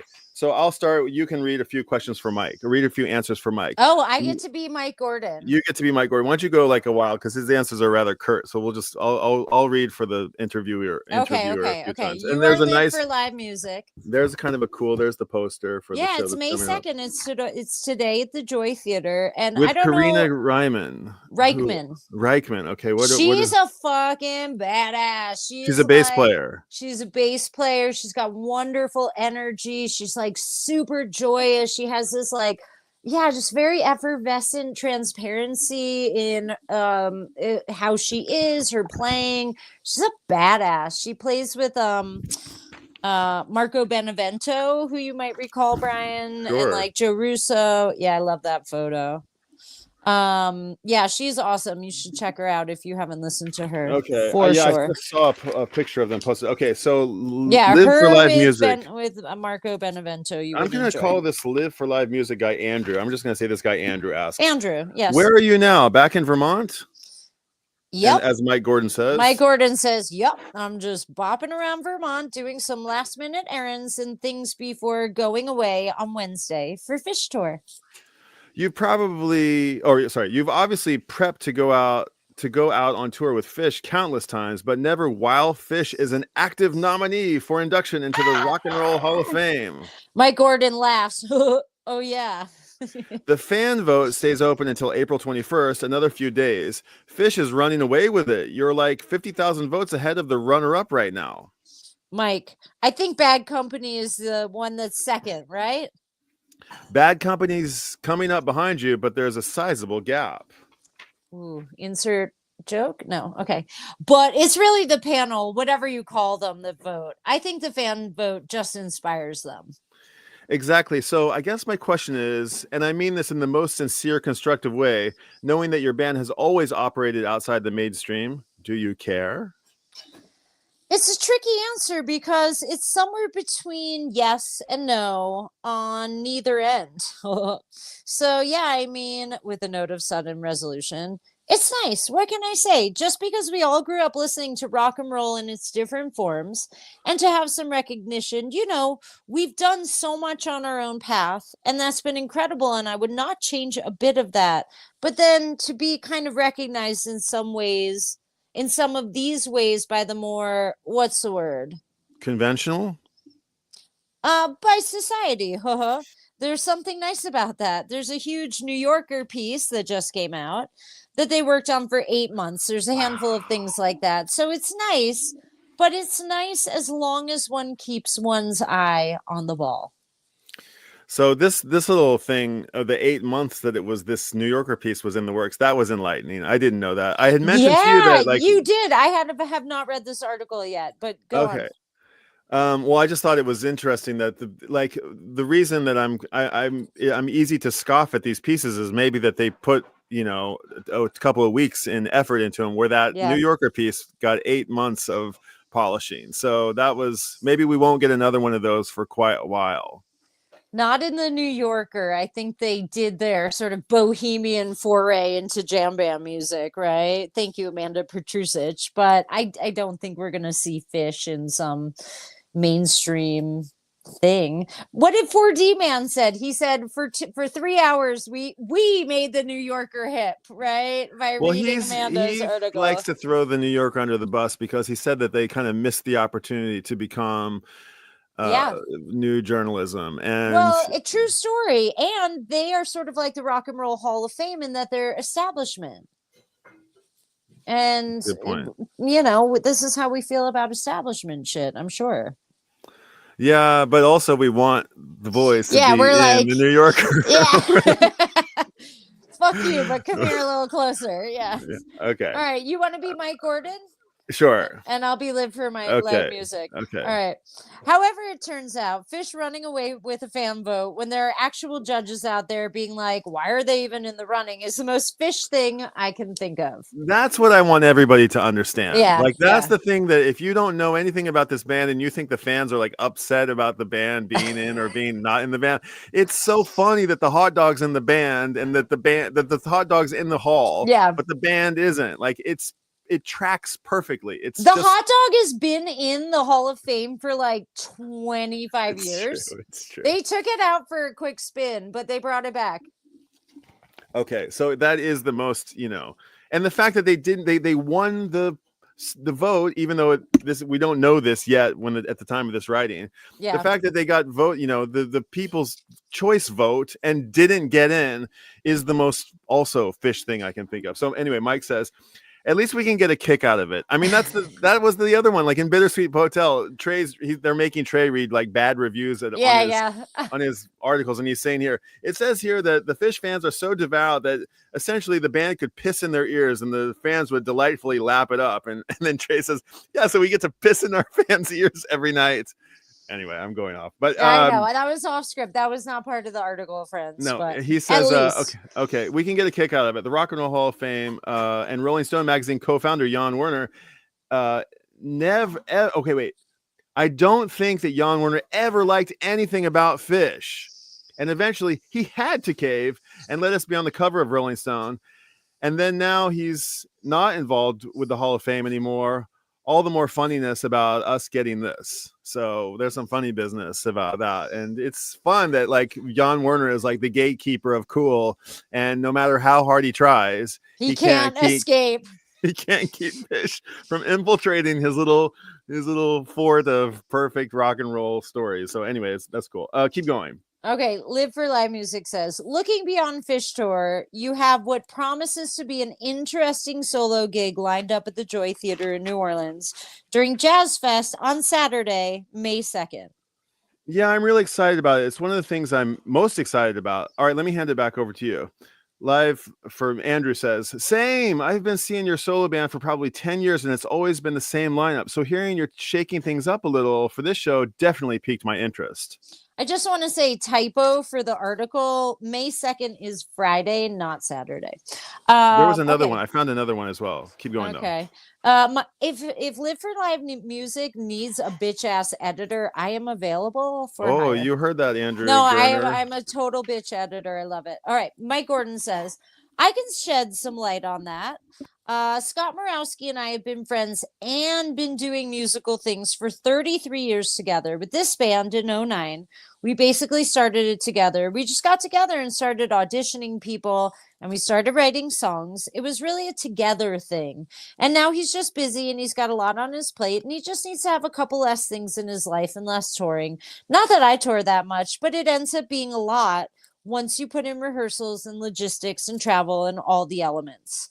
Scott and I love each other and we're still working together. We're still doing songwriting, actually. And I have some other songwriting experiments going on that don't have to do with him, but there's a lot with him too. And so the vibe is great. And we just got to this place where he said, I just can't be touring as much. So I met some guitar players, some different kinds, and made this decision for this show. I started to like the idea of doubling up some instruments. You want to take over or no? You want me to continue? Okay, there I go. I really like the rhythmic aspect of having someone doing kind of a rhythm guitar thing. Not that we're dividing out roles like that per se, but there's something. If a guitar player is strumming and there's a keyboard solo, it has a certain feel. And then let's say the keyboard starts comping. I mean, I only play with keyboard players who are incredibly rhythmic. So the rhythm continues, but there's something different about not having a guitar strumming when the guitar solo comes. So it's been a fantasy to have two guitars. Of course, it's been done before. In fact, when I saw Molly Hatchet opening for the Allman Brothers at Boston Garden, there were 4 guitar players. And that might have been one too many at 200 decibels. Haha. Live for Live Music says, I can see it with these two guys. I really only know about Bob Wagner from the clips you posted, but he definitely seems like he can hold down that kind of rhythmic role. Xavier Lin, I mostly know from catching a few memorable sit ins with other bands, and a lot of those memories are him coming in, blowing minds with a solo. The great thing about this New Orleans thing is it's trying out a certain lineup of musicians, not trying out, but just experimenting. And I think it's going to keep evolving and changing. Yes, Xavier rips, but I would do it the other way around because what he does and when he's playing chords is incredibly creative and rhythmic. There was even a time when we were playing together and I said, "What effects pedals are you using to harmonize those notes?" And Xavier said, "You mean when I did this?" And there was no pedal effects or no effects pedals. It's all in his fingers. And he was doing double stops and triple stops, and every chord is a little different. In fact, Xavier is kind of a little more in the Scott Morawski camp of piecing together these parts of chords that are really thoughtfully creative and sequenced. And he can rip. Keep going. Okay. But the thing about Bob is that Bob is just drenched in soul. It sounds so cliche to say, but not all of the great musicians I get to play with have that as their thing, drenched in soul, both in singing and playing. He's got a lot of licks in him. He might not play as many notes in a guitar solo as some other people I play with. But bum. Right. So many that was notes. funny. That is funny. He played a lot of notes. He played a lot of notes. But they mean something emotional. His strumming is great. I love that he's commenting on people's strumming. That's just a funny thing to comment on. But people should. Yeah, it's not something I hear people talking about. He's an amazing guitar strummer. But yeah, anyway. I'll talk about that when you get to the end of the paragraph. Okay. His strumming is great, and Xavier's lead playing is great. But I like the idea of trying at least some of the time with it the other way. What's going to be cool about this is it's like a joyous experiment. And I mean, that kind of speaks to like this last 4.0, these last few years of Trey and Mike playing together, is that Trey's playing bass on his guitar and Mike's playing lead on the bass guitar. You know, that's so fun and cool. And I love seeing that whole script flipped. What were you going to say about the strumming? Well, so if you think no shade at rhythm guitar players. No, a couple of things. One, you're playing in New Orleans where the rhythm is everything. I mean, the second line rhythm, the strumming, the rhythmic nature of music in the context of New Orleans is what gives it the feel of New Orleans, right? So that's really interesting. And then I saw this documentary on Netflix about funk music. I think it's called like Make It Funky. And it was so interesting. If you go back and watch that documentary, there's this guitar player who talks about playing with James Brown, and they're just riffing on the one, and you got to be on it. And it's the one that makes the funk, right? You got to come back for that one. And all of a sudden, James Brown, he's like, take me to the bridge, right? All of a sudden he goes. And if you don't hit that one, you're out. So that rhythm is incredibly important. The other thing I'll just mention is that Trey was talking in that New Yorker article about how his rhythmic playing is something that defines Phish, and his playing that makes him maybe different than other guitar players. So he's got a lot of notes, but he's also got mad rhythm. We heard that so much in that 97 cowfunk sound, right? I heard so much of it in Portland. It was so cool. I heard it in a lot of the shows I listened to from the spring tour, where, like you said, Trey is kind of like laying down what might be more like a sort of bass world, so Mike can get loose and sort of solo on his bass. There's a little bit of flip-flop in the roles that maybe in traditional band the bass plays versus the guitar. I just think is really interesting that Mike is thinking about, I want to have these two elements together in my band. It makes me wonder, like, man, what is Mike gonna do? He might just get weird, which he already is. So let's get weirder, Mike, right? I just think it's really interesting. And then the last thing I'll say about like the rhythm guitar, if you take a listen to like Tony Allen or Fela Kuti's band, Africa 70. Man, oh man, it's all about the rhythm. There's like 5 guitars up there. And everybody's got the interlocking part. It's like bata rhythm in Afro-Cuban music or I don't know, Cuban jazz. You play your part, it is interlocking, and you might have this conversation rhythmically with another bandmate because you're saying something. This was always really interesting part of studying Cuban music, but you cannot that conversation, that interlock is what makes something like Talking Heads Izimbra. That's what makes something like The Great Curve. That's what makes What's the Great Curve? Oh, that's a Talking Heads song off that same album. Oh, I'm not sure I know that one. Just that sort of Afrobeat feel where it's like there's just this sort of sonic landscape that is rhythmic and tonal. And so I think rhythm guitar is just so important. Anything like, you know, yacht rock from the 70s. I mean, that Wachikawa rhythm guitar, it's fucking so deep. We talk about that a lot in my band. I just pulled up this King Sunny Ade record, and there's like seven guitar players. Yes. And they're probably all have their distinct pattern. Right. And you gotta play it sharp. You gotta listen to everybody. You don't want to step on anybody's toes. I mean, that's like I was saying earlier, like the ukulele being participatory in my band. Me and one of my guitar player friends, Tessa, she might be on the 1, I might be on the 2, or she might be on the 2, I might be on the 1. And if we hold our parts well, then Edwin can really interlace around us. It just makes things very dynamic, sonically rich, and I think really fun to dance to. Yeah. I'm not attuned to that. Like, I'm not attuned to those things. I tend to lock in on the on the soaring tones. You like the many notes. You like the many notes. Yeah, but I can't. I'm not one to like hear the bass. I have to go listen for. I have to go like find it in the mix. It's not just sitting right there. Listen to Talking Heads' Fear of Music, and let's talk about that next time. Yeah, sure. I got a copy of Fear of Music. I love Fear of Music. Yeah. Listen, there was for another bass one. And guitar. Oh, that was another thing. Like, I saw some people throwing shade at Dave Matthews. Did you have a Dave? I never really had much of a Dave Matthews thing, right? But I freaking loved it. It's just always seemed like frat boy music, but I like his dance moves. But the thing is that like somebody was saying about his dance moves. Jefferson Starship, I Built This City. Like the crime of that song is that it was so good that it was like it took over the radio. That's the crime of the song, is that it was too good of a song. And the fact that like you can't name a Phish song, really maybe speaks more to you. I can, but not you, but the proverbial you. But like the you, that has more to do with you and less to do with the band.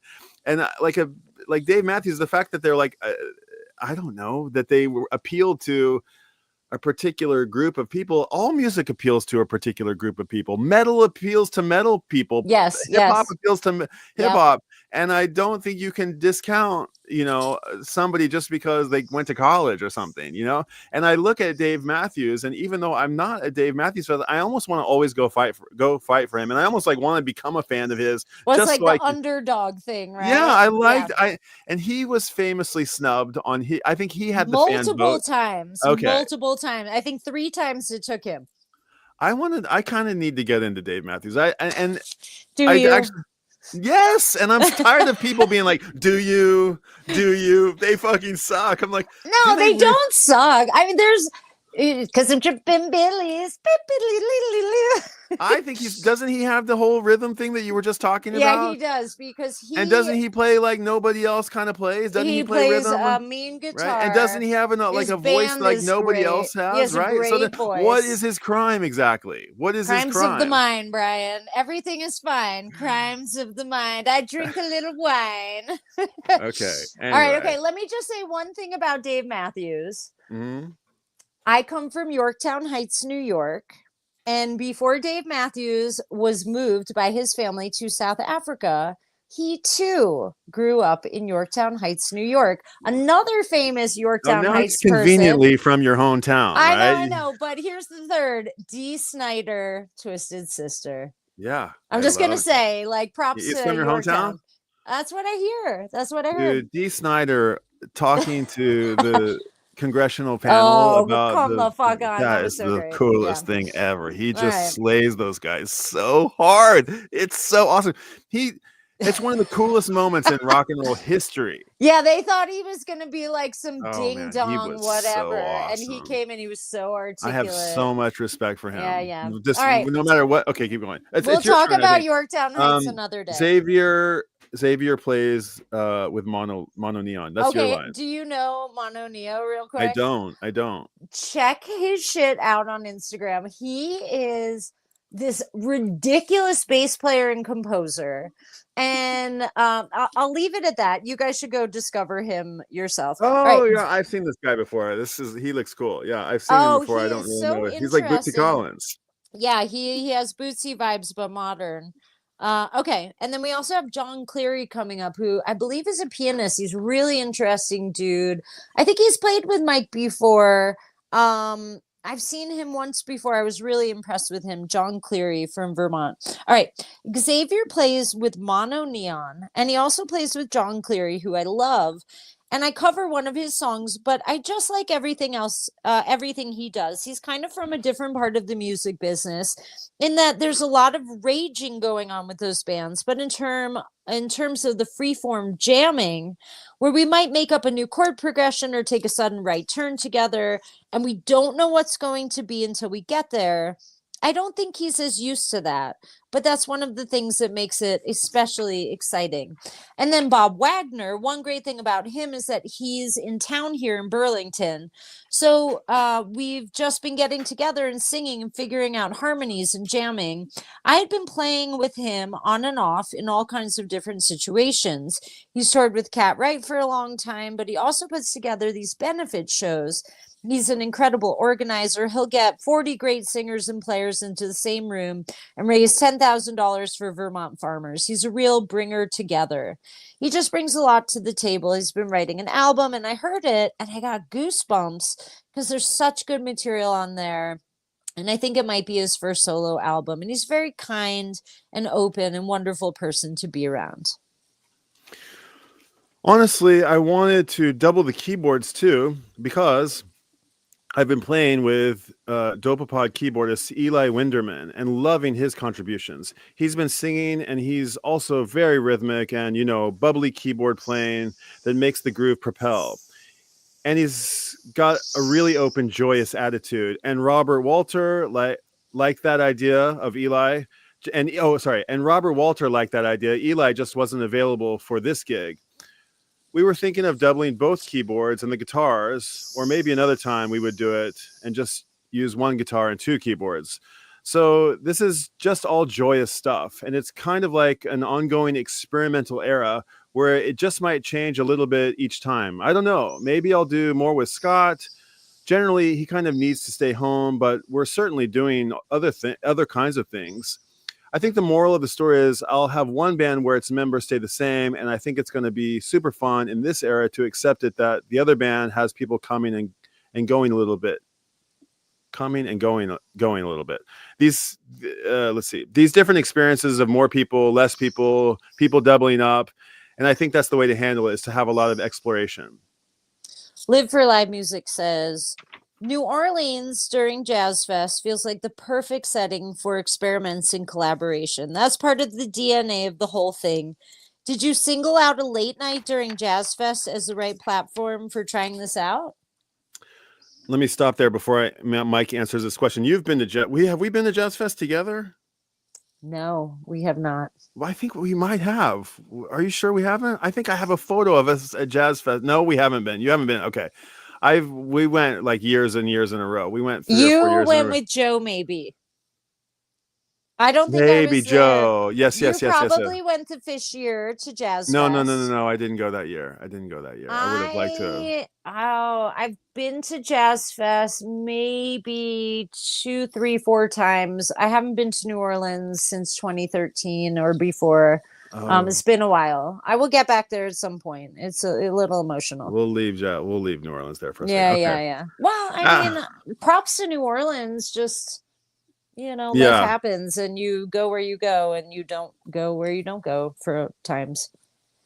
But we'll leave it. So Mike has asked about if he's got something cool coming up for this show that he's playing tonight in New Orleans. Tonight. And he says, actually, it was serendipitous. Almost on the same day, or maybe it was the day before, we booked the show. Me and a couple managers said it would be really fun to just get a bunch of people together who we've been playing with and want to play with, and just go do a one-off show. And the thought was, yeah, this is a nice idea. It's just kind of too late to book something for the spring. And the next day, the offer came in, and it was just perfect serendipity. It's like, okay, perfect, we'll do it. And in some ways, we'll have some rehearsing, but in some ways, it'll be throwing caution to the wind and just getting in there and experimenting, which I think is the best way to do it. It's a new level of improvisation where three of us have played together for 10 years now, but where the others are just kind of welcomed into the mix and given artistic license to soar through the musical skies. People who are great, but in a new situation. I think it's just fun. And then I'll read the next question for you to answer. Okay, sounds good. Okay, then I can Andrew says, and the upside is huge, given all the things that you've mentioned, as well as that intangible thing in the air in New Orleans that week. It always feels like it's the right place and the right time to try new stuff. Mike Gordon says, exactly. And I love New Orleans so much. I'm actually going to be there for a few days and soak it all in. My last time in New Orleans during Jazz Fest, I did so many things. I recorded with Leo Kottke. I had time with my family. I went to the festival. I did my gig. I sat in with Les Claypool, one of his bands, and I bounced around town and I just went to see all these 3 a.m. funk jams and had breakfast with Phil Lesh. That's amazing. I had breakfast with Phil Lesh. Leo Kottke was still down there and he was supposed to come. And they both had some similar dealings with some composers that they like. And Phil's foundation was supporting some composers that Leo was really into. And then Leo chickened out and he was like, oh, but I don't really know him. Oh, man, Leo. And I got to the breakfast. Phil's like, where's Leo? And I was like, I'm sorry. He's reclusive. He doesn't always want to come out, even when he says he's going to. Add that to the list of great Jazz Fest missed connections. Yeah, there's just so many friends that all come together, and it's a musical mecca. So much of the music from our country emanated out of there and from the swamps of New Orleans. And it's been 6 years, so I'm just excited to go back. And so like that last end scene, this was, I'm not gonna do that. But Andrew, what? Nice article. Well, I just like, that was just, nothing. It was a great piece, and it's cool to just see a little bit of Mike, hear a little bit from Mike, who we don't really get to hear from that often. Even though Mike's got a good Instagram. If you don't, he does all sorts of things on Instagram, but it's weird. He breaks down his it's bizarre, but he talks about just random when he's on tour. He's kind of a little bit of the online archivist of sorts. None of the other band members are really tweeting out like where they're getting coffee or what shoes they're wearing or who they might have, what's going on, the antics backstage, the stretches and things that are going on backstage. But Mike gives us a little bit of insight. Like yeah. There was a great photograph of him one year from Dick's where he went outside and he put his finger up in the air for like, give me a ticket, like I need a miracle. And I think Renee got a really great shot of him. People just walking by kind of unaware. But Mike is really well known, of course, for hopping on a golf cart at any given show and riding around. He's a man about town, even though when you try and talk to him, which I did last summer, oh God, it's just like it's really awkward. I wonder what it's like to interview him or Yeah, Yeah, he seems a it's little. awkward. But I did tell him I play in a band with Edwin, and he said, "Oh, tell Edwin I say hi." And I said, Oh, "I that's will." nice. I know, it was That's really nice. sweet. I said Edwin sometimes is a little reclusive, maybe like Leo cocky, and you know, a little agoraphobic. So we never can get him to the Phish shows, but maybe one of these days, Mike, we'll bring him out. We'll see. Maybe I Folsom met this Patti year. Smith the other day. Did you hear that? I What? met No, Patti. you did I not. did on the streets of Oh Tokyo. God, she's amazing. What is her Yes, book I just read? Not Beloved. A very one. small. I'm a very small book. It's inside in the kitchen. Oh God, I fucking love I Patti haven't read Smith. any of Tell her me. books. Tell. Well, Oh I just God, was at yes, a kids. hotel doing a Brian. thing, and I walked outside, and she was right there, and I was like, oh my god!" And like she was talking to the concierge, and there was like nobody with her, and I was like, and I had to like step away to be like, what do I do? Do I go say hello? Do I not go say hello? Do I leave her be? Because Yeah, right, she's Patti Smith, right? She doesn't want to talk to me, you I know. think she. But you need to talk to her. I hope you said something. Well, I said I just got up the nerve, and I went up to her, and I said, I've talked about this already on the channel, but I said, "Excuse me, could I have 1 minute of your time?" And she said, "Okay," you know. So she said, "Okay," and I said, I think I'm a giant fan of yours, Miss Smith." And she said, "Yes." And I said, "Oh my gosh, I can't believe you're here in Tokyo. It's such an honor to meet you. What are you doing in Japan?" And she said, "Oh, I'm here for some things. And we're having an exhibition at the museum, and we're doing some speeches, and we're doing some shows." And I said, "Oh my God, that's amazing." And she told me a little bit about the shows.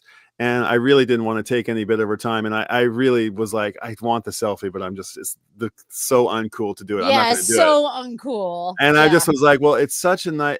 I told her, I'm Brian. I'm a 20-year resident of Tokyo, and I'm a big fan of yours. And it's just crazy to see you on the streets of Tokyo, and welcome. And if I hope you have a great time, and I hope you have some great shows. And she said, and it's just such a nice privilege to say thank you for all the amazing work and so much art and music that you've put forward.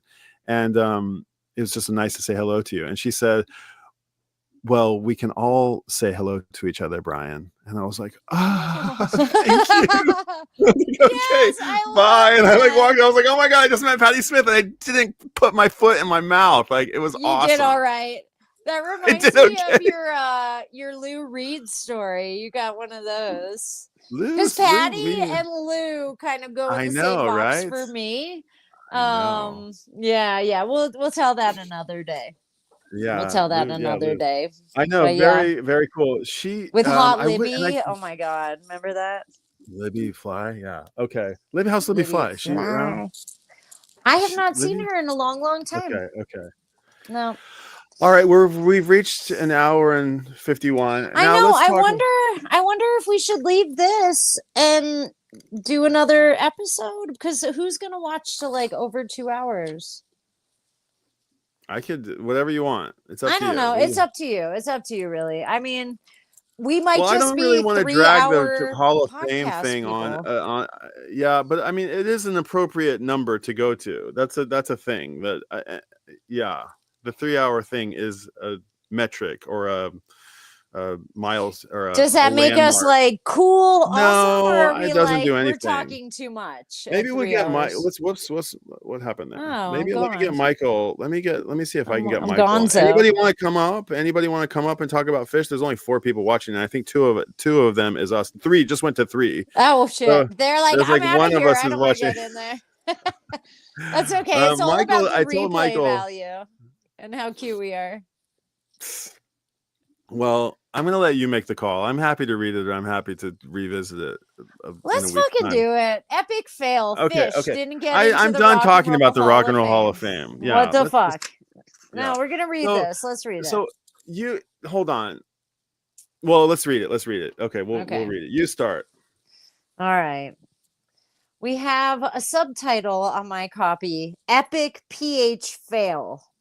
Phish didn't get into the Rock and Roll Hall of Fame. WTF. They're unrivaled in the jam band realm, with jillions of hours of live tape out there to prove their greatness. But guess that wasn't enough. ... By Will Hermes, April 28th, 2025. This is the article that has the word oeuvre in it, I think. Twice, Brian, twice. Does it? You can't use it twice. No, I know. That's what I thought to myself. It's I once, and I was like, "Ooh, I better make sure I like confirm that you know what this is." And then in the next paragraph, he uses Oh, it that's again. not cool, Yeah, dude. I know. Okay. It's like, bro, you could have used canon or canonical or like I don't know, whatever other words there I'm are not for a sure. body of work. There's a lot of links in here that I would like to go down those rabbit holes that I didn't. They're not obviously not linkable in the written word, but like in the first. Here we go. Let's just start. Driven Okay. by dubious metrics. Dubious. Driven by dubious metrics. Fumbling with clearly baked in blind spots and biases in reoccurring corrective mode. See Sister Rosetta Tharpe. Did they snub Sister Rosetta Tharpe and then have to let her back in? I don't know. I don't even know who that When it is. musters the will, the Rock and Roll Hall of Fame is always missing much of the real action in its attempts to canonize music that, if it sticks around long enough to be canonized, has often lost the fire, if not the whole plot. Yet somehow we still care about the Hall's verdicts, shaking our fist, occasionally pumping them. Hell, even Lou Reed, funny, a man with as finely calibrated a bullshit detector as any rock musician ever, was inducted with the Velvet Underground and again posthumously for his solo work. Even he cared. Full disclosure, I've never been a part of the nominating cabal, but I have been a voter for years, proud to have disgruntledly scrawled New York Dolls in red Sharpie as a graffiti writing candidate on more than one ballot. Toot your own horn, bro. That's pretty cool, yeah. Well, he says he's not an actual voter. I thought he had said that he was an actual voter. I was like, oh, no, he said, but I have been a voter for years. No, but I think what he's saying is, I read it too that way. I said, but I've been a voter for years, proudly to have disgruntledly scrawled in New York. I think he's saying that. I think he's voting. Is he voting? He I doesn't wondered. nominate. Okay, so I think there's some people who nominate and some people who vote, and that's the distinction in the parenthetical. I'm not sure, but the fact that he's kind of written in somebody suggests that he's just a Yahoo like one of us. I think he's a voter, but not a nominator. Well, there you go. That's who they're giving voters and nominees to, is people who are writing Rolling Stones articles. Is that? Yeah, I guess so. I guess that makes sense. Should it be musicians? Should it be fans? Should it be? I don't know. It doesn't seem. That's the way the Grammys and the Oscars work. I guess. I was going to say at the Grammys, if you pay in, you can vote. It's all about money. Like you can't. You could be epic, but if you don't pay into the Grammys, they don't include you. This is what I understand. That sounds about right. Okay, we'll so ask despite somebody who knows. Hold on, let me drop this. Sorry, my bad. No, all good. Despite a history of getting things wrong, and with due respect to the 2025 inductees, I was still flabbergasted that Phish, finally nominated this year, were snubbed, dissed, left at the altar. Unrivaled in the jam band realm, godfathers to multiple generations of black hole spelunking rock noodlers. This is not bad. They've filled arenas, sheds, stadiums, motorway racetracks, decommissioned military bases, and Native American reservations. As New Yorker writer Amanda Petrusic pointed out this month in an admiring supersized profile of the band, Phish's 1999 New Year's Eve show at the Big Cyrus Seminole Reservation on the precipice of a supposed Y2K apocalypse was attended by more people than any concert in the world that night. They smoked Metallica, Eminem, and Jimmy Buffett, all three Rock and Roll Hall of Famers, who also hosted premature end times parties that night. To judge by more criteria you'd think would signify to Rock Hall voters, the band has, depending on your math, roughly 16 studio albums, 6 gold, 1 platinum, and over 50 physical live albums, a largely meaningless number for a band that's made every concert it's played since 2002 available online. Many of the studio LPs are good. Some, Lawn Boy, Billy Breathes, Joy, Round Room, could be called great. Trey Anastasio belongs on any list of the best rock guitarists, including Rolling Stones. Drummer John Fishman keeps it tight and plays a mean vacuum cleaner. Mike Gordon and Paige McConnell are master craftsmen, and crucially, the collective is more than the sum of their parts. After a drug-related hiatus worthy of a Behind the Music, another industry benchmark they somehow never clocked, Phish arguably came back better than ever and are still at it full tilt and by all reports in full bloom 40 some years after they began playing in bars in Burlington, Vermont. I mean, seriously. Last I checked, the Rock and Roll Hall of Fame Museum in Cleveland has Phish's iconic hot dog chariot, a stage prop as famous as the Rolling Stones' inflatable mid-70s penis, hanging in their damn lobby. I thought the dudes would have been a shoo-in. But the music, you say, oh, it's not good enough? It doesn't rock enough? Take a look at the full list of the Rock Hall's inductees. Measure Phish's music against everything you see represented there, and get back to me. Honestly, such measurement is impossible because Phish's kaleidoscope oeuvre, much of it invented in real time on stages, never to be repeated the same way, can't really be quantified, even if most of the concert recordings exist. To understand it, as the old saying goes, you really had to be there. Fun fact, that oeuvre, alongside all of their original material, includes the band's numerous fairly letter-perfect recreations of entire albums by other Rock Hall inductees over the years. Many, but not all of them, part of an ongoing series of musical costume sets for their Halloween shows. They've done the Beatles' White Album, which Anne was there, Exile on Main Street, Quadrophenia, Ziggy Stardust, Dark Side of the Moon, You were there. Loaded. You were there. That was about those. Talking Heads, Remain in Light has been maybe one of my favorites so far. They also covered the classic live album Waiting for Columbus by Little Feat, another band shamelessly never inducted into the Hall. Phish revere the traditions the Hall of Fame poobahs promote as much as they do, maybe more. Granted, Phish aren't a singles band. They've never had a real hit, although Free, as perfect an evocation of being super high at an arena rock show as any band has managed, hit number 11 on the US mainstream rock chart in 1996, among scattered lesser Phish chartings. And granted, the band is divisive for reasons as much cultural as musical. You can't pick your fans. Plenty of Phish heads may be annoying, but so are plenty of deadheads, metalheads, hip-hop heads, yacht rot ironists, Springsteen fanatics. But haters especially love to hate on Phish, so much so that it's virtually part of their brand. Even the New Yorker slipped a snarky subhead under the headline of that honorific Phish feature. People who love Phish do so with a quasi-religious devotion. People who dislike Phish do so with an equal fervor. Okay, we got to pause here. HATAS. I was just about to ask about it. This is the word. This is the typo I was referring to a moment ago. No, I don't think it's I know a you typo. read it right. It is. You're I right, did because it's asking the reader for a lot. It maybe because we're old. I feel like kids would be like, "Yo, it's a fucking haters."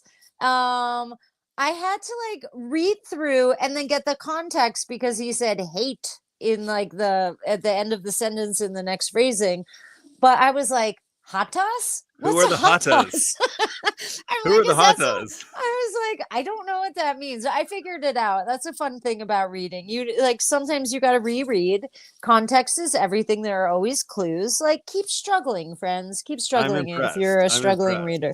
I had to do some fix-up strategies there. I love that you did too. Actually, I was just hatas. Hey, before I move on, I'm going to invite somebody to the stage. Oh, great. I'm going to invite my fellow dog log co-host, Michael Warren, in the house. What's up, dude? Nice to see you. I was literally just dog logging, literally.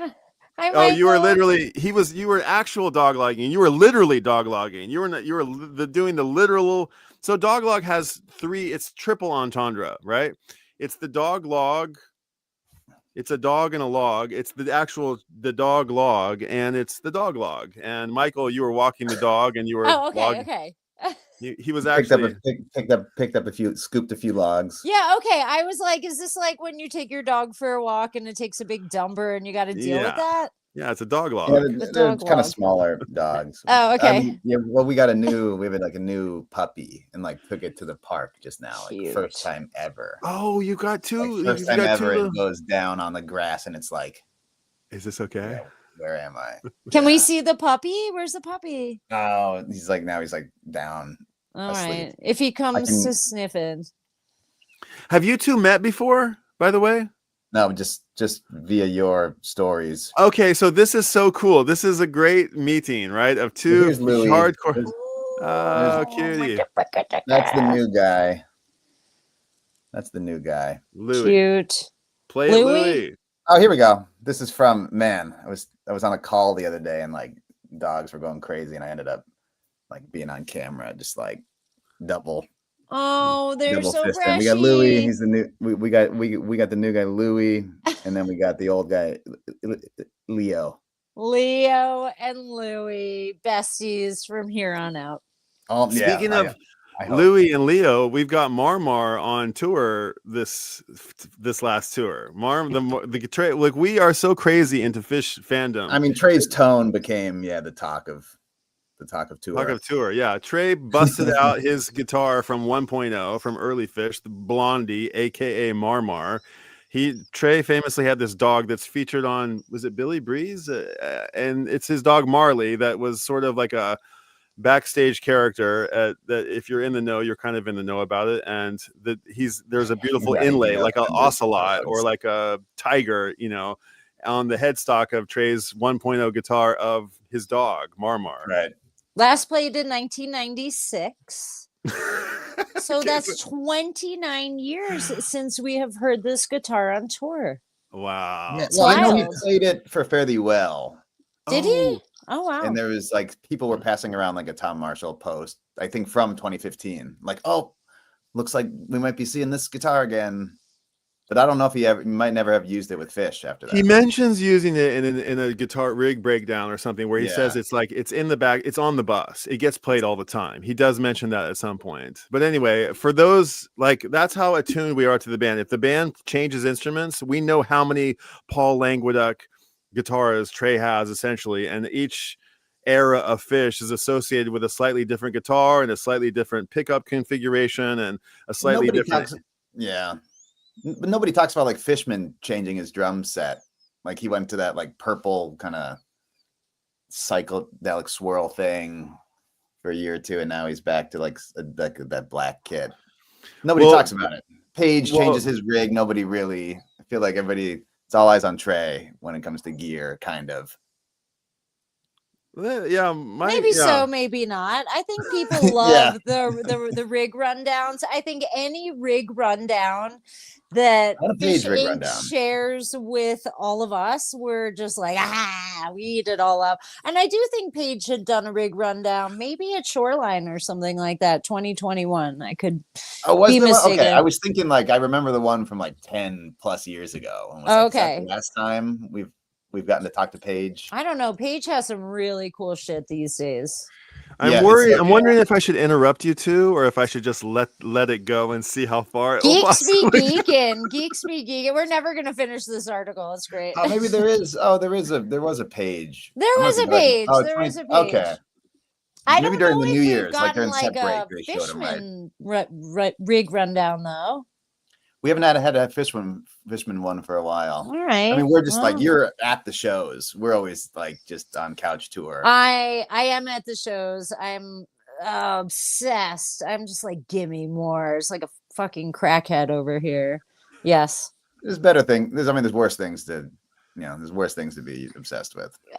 It's true. It's true. It's always a good time. A lot of friends, a lot of fun. That live experience for me is really, really meaningful. And it like resets my whole orientation to the world, to my life, to my work, to my spirit. I mean, it's very meaningful for me. Now, Michael, are you in Japan also? Yeah. Okay, so we got to get Phish to you. and then we'll all hang out and do the jam.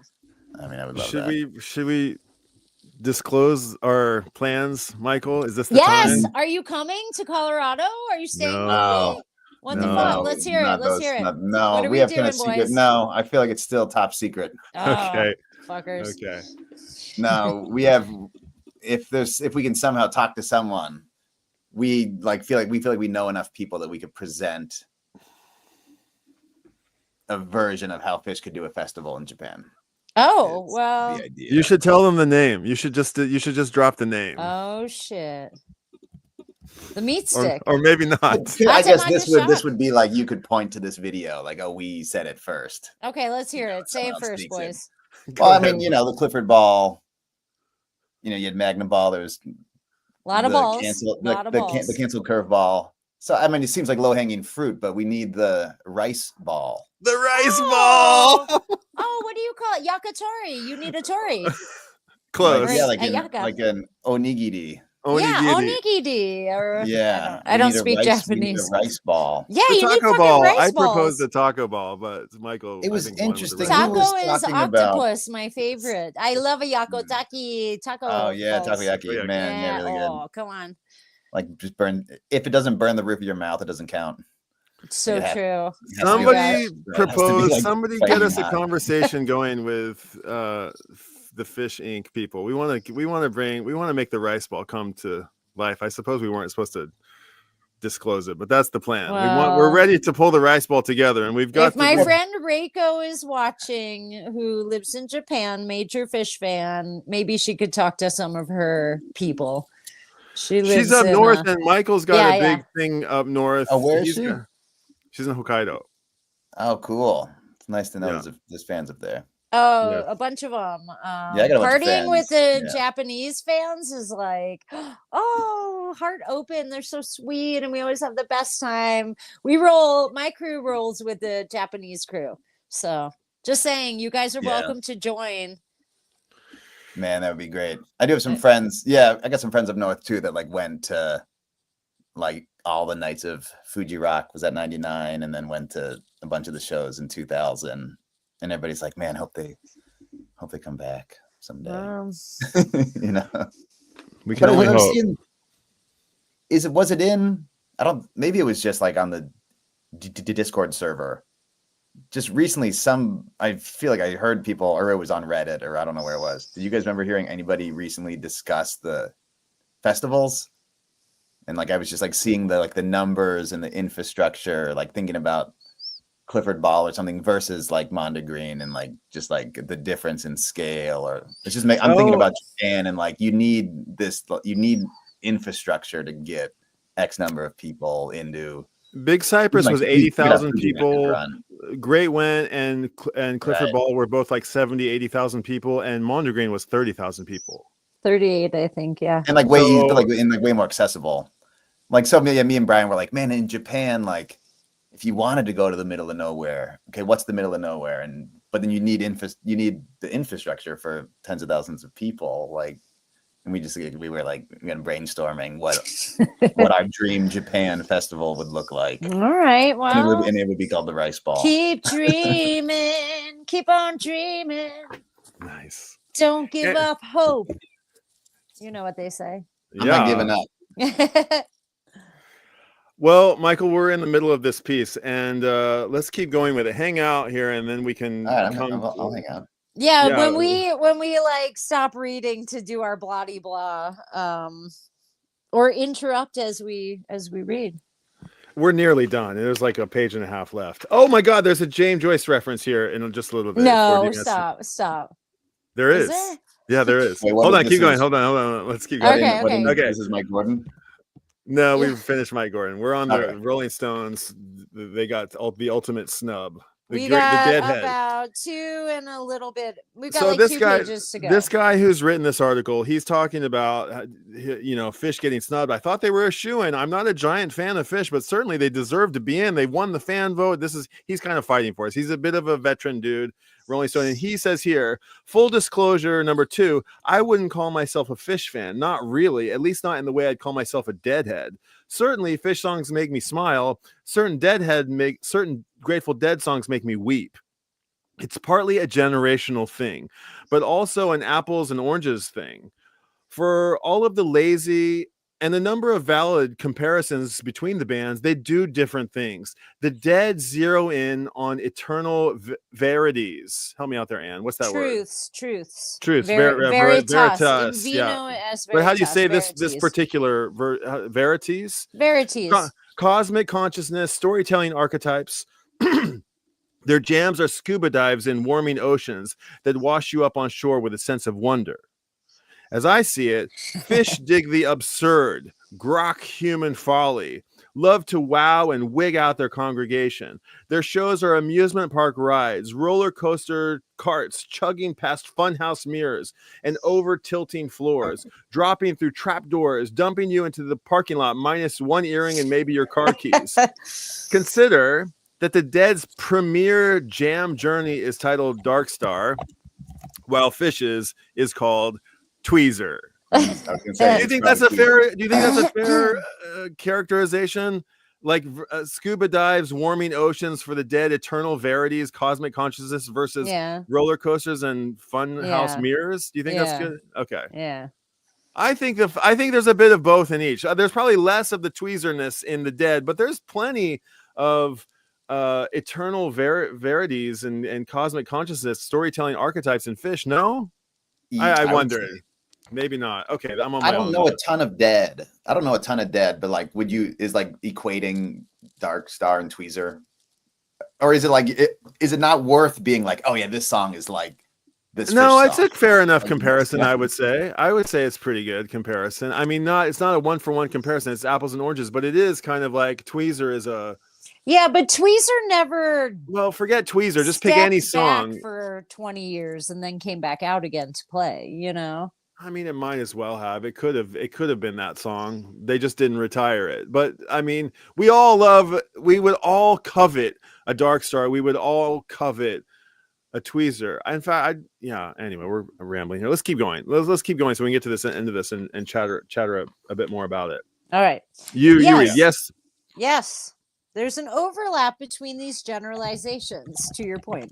And I'm sure even lay Phish fans could school me how I got it wrong. And we will. I've only been to a handful of shows. The first was at the St. Paul Civic Center, 1995. And thanks to the band's remarkable record keeping, I recall the hijinks. Their What Just Happened transformation into an ad hoc bluegrass band during the first set. The sweet cover of Bowie's Life on Mars, a chugling, love that word, chugling chalk dust torture, a woozy detour into Pink Floyd's Breathe, the first ever, I now know. It was fun. I'm not sure I stayed for the full second set. Should I keep going? Yes. My reckoning came when I caught one of their signature Madison Square Garden New Year's Eve shows in 2002 into 2003, the first following a portentous 2-year hiatus, which had fans flying in from all over. As I wrote then, with vestigial skepticism, yep, the drummer still wears a house dress. The band still pauses mid-song for the occasional silent jam, and the shows still draw more dreadlocked whiteys than Amsterdam during Cannabis Cup weekend. But the music got its hooks into me that night. By the time the clock struck midnight and fake snow began falling on every part of the dark arena, like it was falling faintly through the universe per James Joyce, and the band was spiraling through Seven Below, a Caribbean-tinged songlet that sounds like a mid-period Brian Eno sketch, I had the sensation you can get under a streetlight in a winter storm when you seem to be rising up while the snowflakes stand still. I totally know that feeling. I completely know exactly that feeling. I was probably very high. This is maybe why, Bri. Yeah. But it was objectively magical. A perfectly conceived and executed performance. Totally delightful. The sort of thing the band has been doing consistently for decades. Creating uniquely scripted parties packed with musical improvisation every night. Compelling fans to travel hundreds of miles to attend dozens of shows.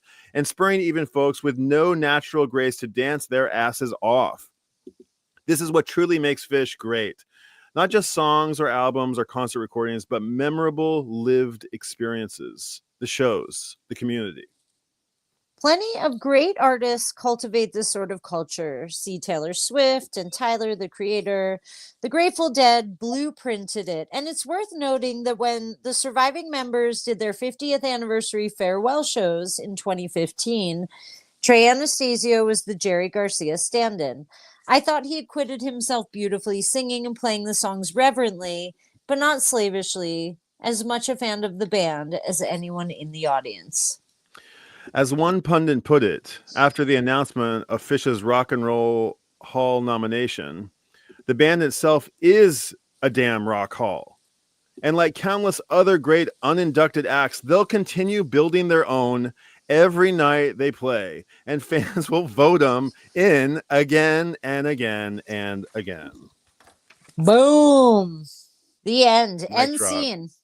That's an interesting notion. The band itself is a rock hall. You know, they are. I keep trying to tell people this. They don't know this. They hear that everybody just gets little tidbits about it, and that's fine. I mean, it's the same way that I couldn't tell you about, you know, name any, you know, Metallica's, you know, story. I really couldn't go through the paces and rattle off all the milestones or what makes one album so unique to another. So yeah, every band, every act has their own fandom, but I somehow wish I could convey, impart on you, the uninitiated, what it is that we love about this band so much. But I guess you just have to have like the receptor for it. It's like the cilantro, coriander receptor. So if you don't have it, then it just sounds like music.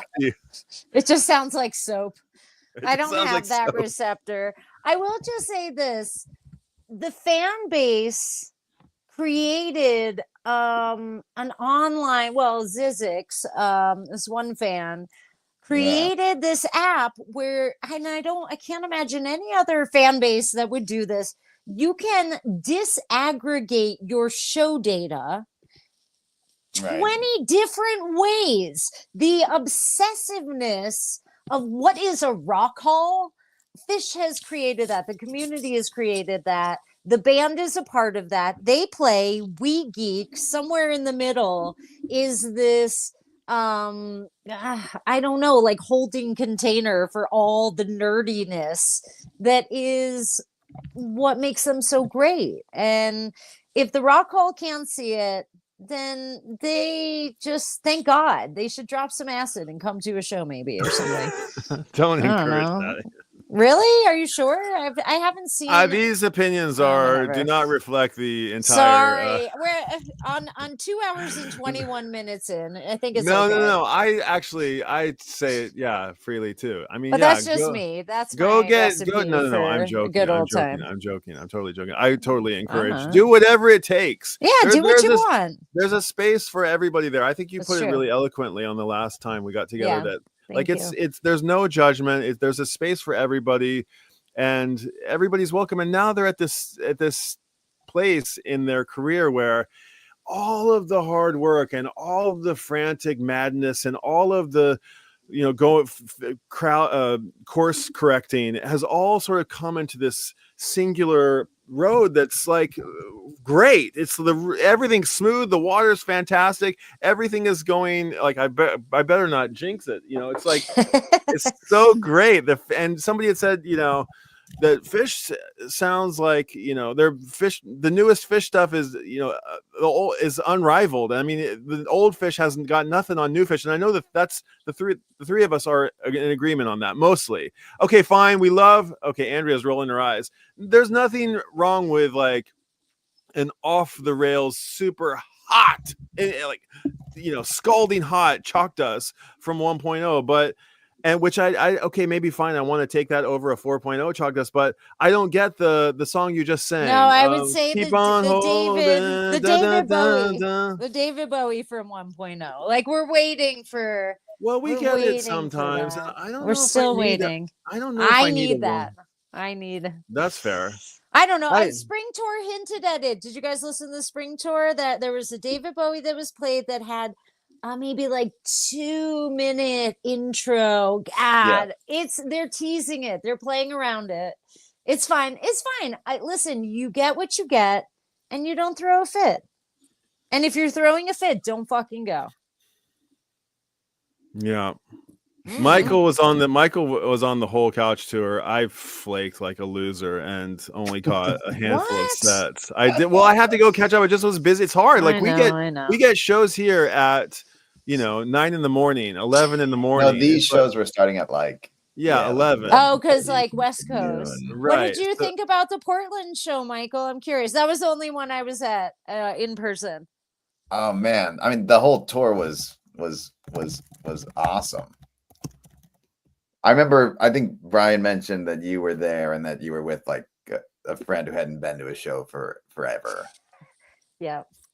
So I think I was kind of, he mentioned it, and I think I was listening, thinking like, and this might have been, I mean, I think me and Brian talked about this. Like, oh, okay, there's going to be all these. I feel like a lot of the sets, especially the first sets of the whole tour, were like all 1.0 songs. Sometimes, great, like, man, tons sets. of early stuff, and he's playing, the old guitar. But then, like, I think that Portland show one of the sets ended with Santos or something. Thinking like, oh yeah, someone who hasn't maybe listened in 20 years is hearing all the old hits and then is gonna what's Santos gonna sound like? I don't know. I always feel so used by that song. Yeah, I remember I'm looking at the set list now. Yeah, the Santos closer. Yeah. It was early on in the tour. Yeah. So we were kind of like, man, there's the guitar. Oh, he's playing it again tonight. Okay, cool. Okay, tons of 1.0 songs. Yeah, this was good. Oh, Sense and Subtle Sounds. I remember. This that was beautiful. Boogie On, and then that was so good. On into 2001. Yeah, Boogie cool On show. in a different key. Trey was so awkward about it. It was awesome. But yeah, it's weird sometimes when a song starts and everybody's like everybody's like all over them. You're like, okay, this is not the normal key. Someone's trying to figure out where they are. But I was wondering what was Stacy's impression, who I was with her at so what was the show. Overall? Yeah, what did she think? What did I think? She got a Cities, she got an Antelope, she got a Boogie On Reggae Woman, she got a 2001, she got a Hood, and I mean she got a bunch. I'm skipping over a bunch of songs, but a Wilson and a Slave. Maybe she doesn't know Santos. Well, the last time Stacey saw Phish, she didn't have an iPhone where you have to adjust your flash when you take a picture. So she had some like technological faux pas in the moment where she's trying to be all slick, like photoing the friends. But then we're like, like turn your flash off, dude. First time at a Phish show, like what the fuck, bitch? And that was really funny. But she had a great time. We all had a great time. It was a really fun show. And Portland was just so psyched. Phish hadn't played there in 26 years or something crazy. Crazy. So the energy was just really high. It felt like a little miniature MSG. It was a round basketball stadium. Oh, cool. And, a round room to see Phish in, hockey arena, basketball arena. So fun. I grew up going to MSG. That's my hometown venue. Dad took us there to see the circus when we were just babies. Every year. So that's being in the round room is really fun for me. It was such a great show. Yeah, Stace had a wonderful time. We crushed that.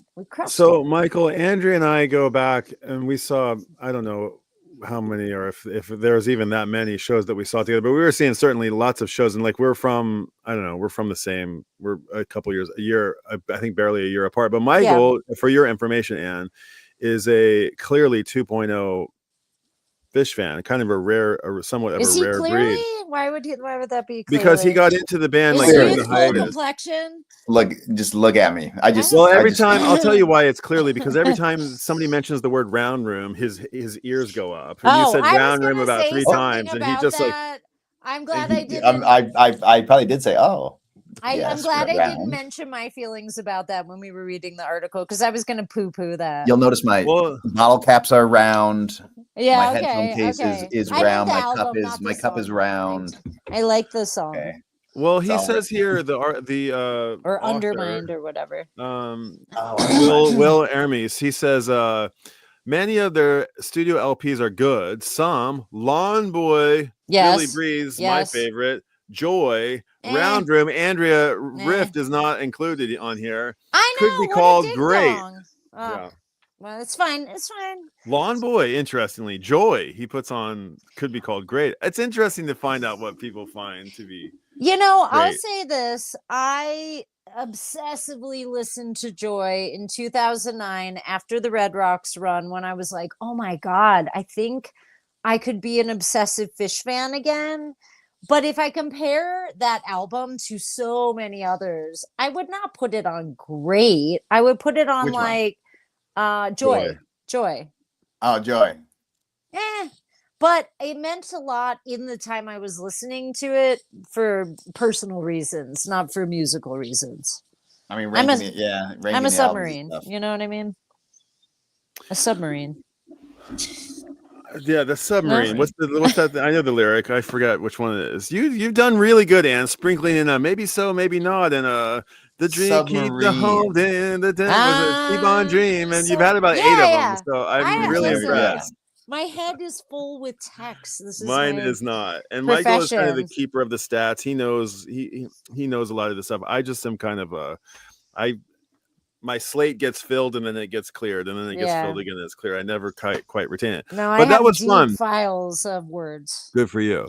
This was this was another experiment of reading Phish, and maybe it wasn't an 80,000 very amazingly written essay in the New Yorker, but it was fun, and I think there's plenty more out there that we can revisit this. And Michael and I, who run the dog log is a thing that I like, that we found something, Andrea, that we can I don't know, maybe we can revisit this topic if there's more things that come out. I know Mike's book, Mike's Corner, is a thing that I have. Like I know you tried to read that. It's hard. It's not exactly easy. Yeah. Right. Yeah, man. But there's the Helping Friendly book. I've never read the Helping Friendly book. There's things out there that we could kind of riff on. The Phish book. There's a lot of things. There's a lot of things we could read. I don't have any Phish books. Well, maybe we should change that. Maybe that should be our next little thing that we could figure out. But I'm into the reading. I'm into the read and pause and comment and return and talk about the writing. I'm into that. I like that a lot, actually. Yeah, as 4D Man, who has been very nice with the engaging comments. Thank you so much, 4D Man. Says, good one. Good vehicle for convening. Yes. Feature article as a TP. I totally agree. It's that's probably an unintentional, vehicle for jam, non-reference. Yeah. VFJ, vehicle for jam. That's a vehicle for C. Vehicle for conversation. Convening. Yeah. Yes. Yeah. I like so let's do it again, and let's try. Like right now, we're streaming on Tokyo Record Style. Log thoughts. Okay, so on Michael, so this is getting to be a little bit much, but Michael and I, the dog log is ongoing. The dog log vlog. The dog log is a 5-year ongoing conversation. It's not a conversation. It's a log. It's a Phish log. It's exactly what it is. It is what it says it is. It's a dog log. Okay. All right. And it's been going for a very, very long time. And it's not only like one of the triple entendre meetings. It's all 3 of them. It's a dog log. It's a dog log, and it's also a dog log. And I love that. It exists without a YouTube channel and without a platform for us to broadcast on. It just is. It just constantly is, always, and will ever be. And so we want to get this show maybe as another thing on the dog log. So if you're not attuned to the dog log, then please go get on the dog log. And Andrea, I want to eventually get you as like a guest on the dog log. I would love that. That'd be fun. Let's do something else and talk about. Let's think about a different vehicle in which to convene, not the reading part, but like something we want to talk about, some fishy thing where we can like kind of dig in, maybe do some listening, have a debate, get rowdy. I like that. We could do like 2.0 versus 1.0 kids, although Michael, you would be at a disadvantage because there's two of us. But I'm very 3.4.0 because I saw a bunch of shows before the hiatus, and then I only saw one 2.0 show, and then the bulk of my shows at this point now are 3 and 4.0. So I think I have some stuff to talk about. I've got some thoughts. You've got plenty to talk about, and you can talk us under the table. So I don't like to out myself all the way, but I'll be at a bunch of summer tours, so we could do a little wrap up. I just made plans to go to Texas. I'm gonna see the Folsom shows. I'm gonna go to those so bad. I'm gonna go to figure out how to get me there for those shows, please. Just get a fucking plane, dude. Let's go. I know. You and Michael hop on a plane, get a ticket, call Reiko, get on the same flight. I'll get you if you made it here. I'll buy you tickets. Come on, let's go. I'm gonna go to what's the show in Queens at the tennis stadium, Forest Hills. And tennis stadium? I don't know. Is that a first? No, it's not a first. But then I'm thinking about SPAC. We'll see. It's getting expensive, but man, YOLO. You know what I mean? Phish isn't going to be here forever, and I love Phish. Yeah. Well, we just started a new thing on the dog log called Log Thoughts, and I don't know how successful it will be, but it's little any last little log thoughts that you have, Andrea. The Rock and Roll Hall, the Rock and Roll Hall of Fame snub. What's just what the conversation has. Let me make a dog log metaphor. It's like constipation. It'll happen at some point. Drink enough coffee. Yeah, it'll happen at some point. Coffee. Yeah, it's kind of shitty for Trey because I think he would have really enjoyed that. I think that the accolades are something not that the Phish dudes are chasing, but I feel like it would be appreciative or appreciated. It was rude. Are we surprised? We don't fucking care. And we're not surprised. And it's actually kind of funny and cool, but like it was so rude. It was just really inconsiderate. And it was. I think so. And they could have been gentlemanly about it. Of course they wouldn't. But it's rock and roll, baby. It's not for the faint of heart. There ain't no like. No, but look at Trey. Look how magnanimous he has been about the whole thing. And like you said, I mean, it would have been like a little bit of a Cinderella story. It would have been like a little bit like, we'll get there one day. I know, but now I almost want to snub them. You know, it's like I would love it if like Jerry famously didn't show up at the thing, and like George Harrison might have not kind of shown up, like a couple of those, like I don't care about, but of course Trey won't do that. He's too gracious of a dude. He'll get up there and he'll say it took us a few years, but we're very happy to be here, and he'll just be magnanimous about it, and it'll be a little bit of a like, oh, listen, I mean, Rock and Roll Hall of Fame, they're out to lunch. You crushed the Sphere, you crushed Tour, you crushed the fan vote.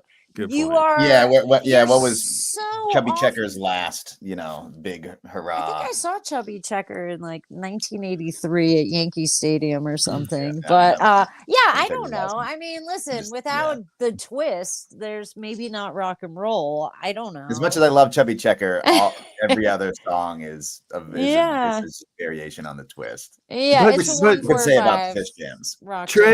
Trey applauded him, and he knows like that there wouldn't be a Rock and Roll Hall of Fame without a Chubby Checker. There wouldn't be a Phish there wouldn't be a Jimi Hendrix or a Jerry Garcia. Why has Phish never covered the twist or Twist Again at least? They do a twist. They do have a twist. It's like the rare song where the sequel is better than the original. Oh boy! I think here's my 2.0 twist. I'll give you that, Michael. 2.0 twists are pretty rad.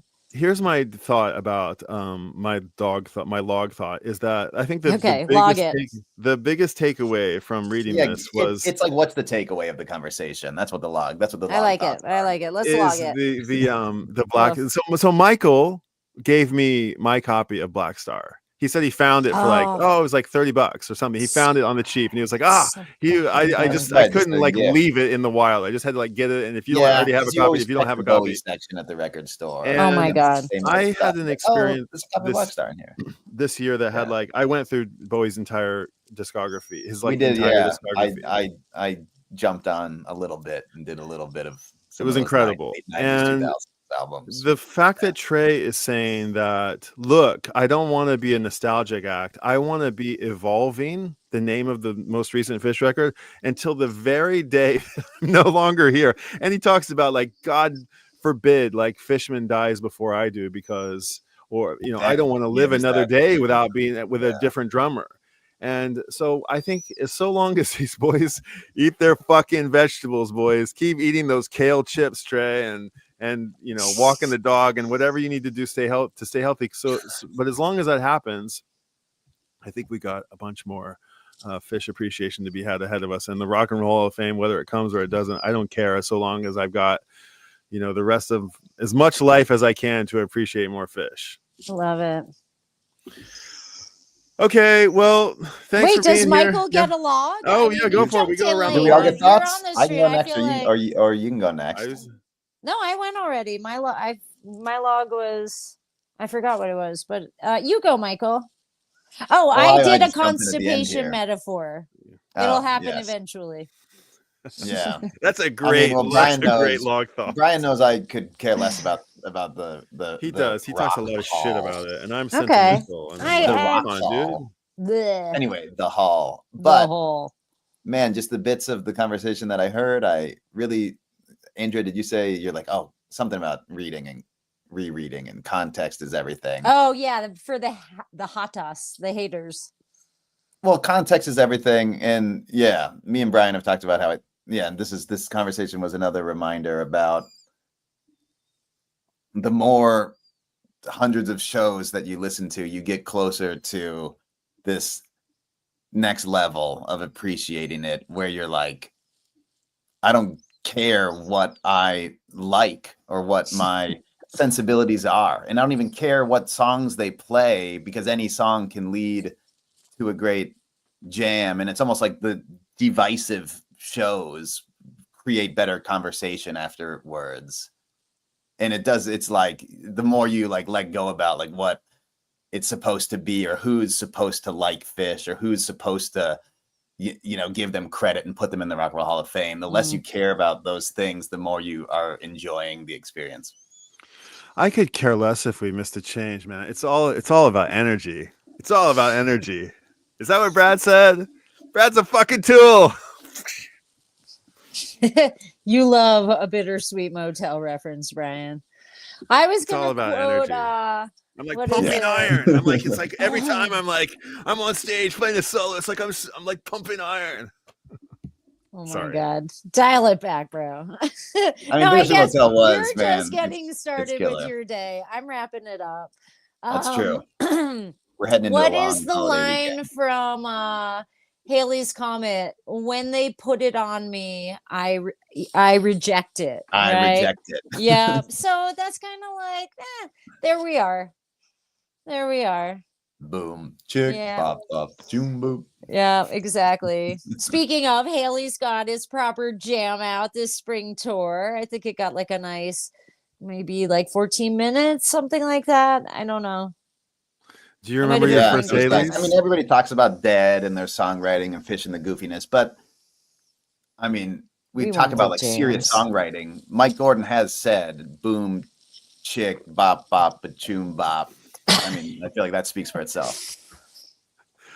I think so. I'm a big fan of a boom, chick, a bop, bop, a chick, chick. I also like a sha-na-na and a Scooby-Doo, for the record. Everybody that knows me knows that. Sha-na-na is the best lyric ever. Just participate, sing along. It's fun. Yeah. Yeah. All right. So let's stay in touch, guys. Cool. Yeah, that was fun. Andrea, thanks for coming up, and thanks for being here for 2 hours and 42 minutes. Really appreciate it. It was another fun one. Yeah, we'll do it again. It's a good one. We'll do it again. Future. Okay. Thanks for everybody who tuned in. There was a lot of you guys. I'm not going to go through the whole list, but we're down to just a few stragglers left. But we'll leave it up if anybody catches this on the replay. And please enjoy. Leave a comment of what you thought. What's your favorite? What's your take on Phish getting snubbed? Are you in agreement? Do you think they should go in some way? Do you give a rat's ass? Is it all about energy, man? Or is it just on brand for Phish to get snubbed and onwards we go in the shadows? What we do in the shadows, my friends. Yeah. Exactly. Let's keep it over here, maybe. Okay, until next Awesome. time. See you guys. Bye. Arigato Party gozaimasu, on. friends. All right. Say Thank long. you. Bye. Love. Bye. See you. See you guys. Ciao, ciao.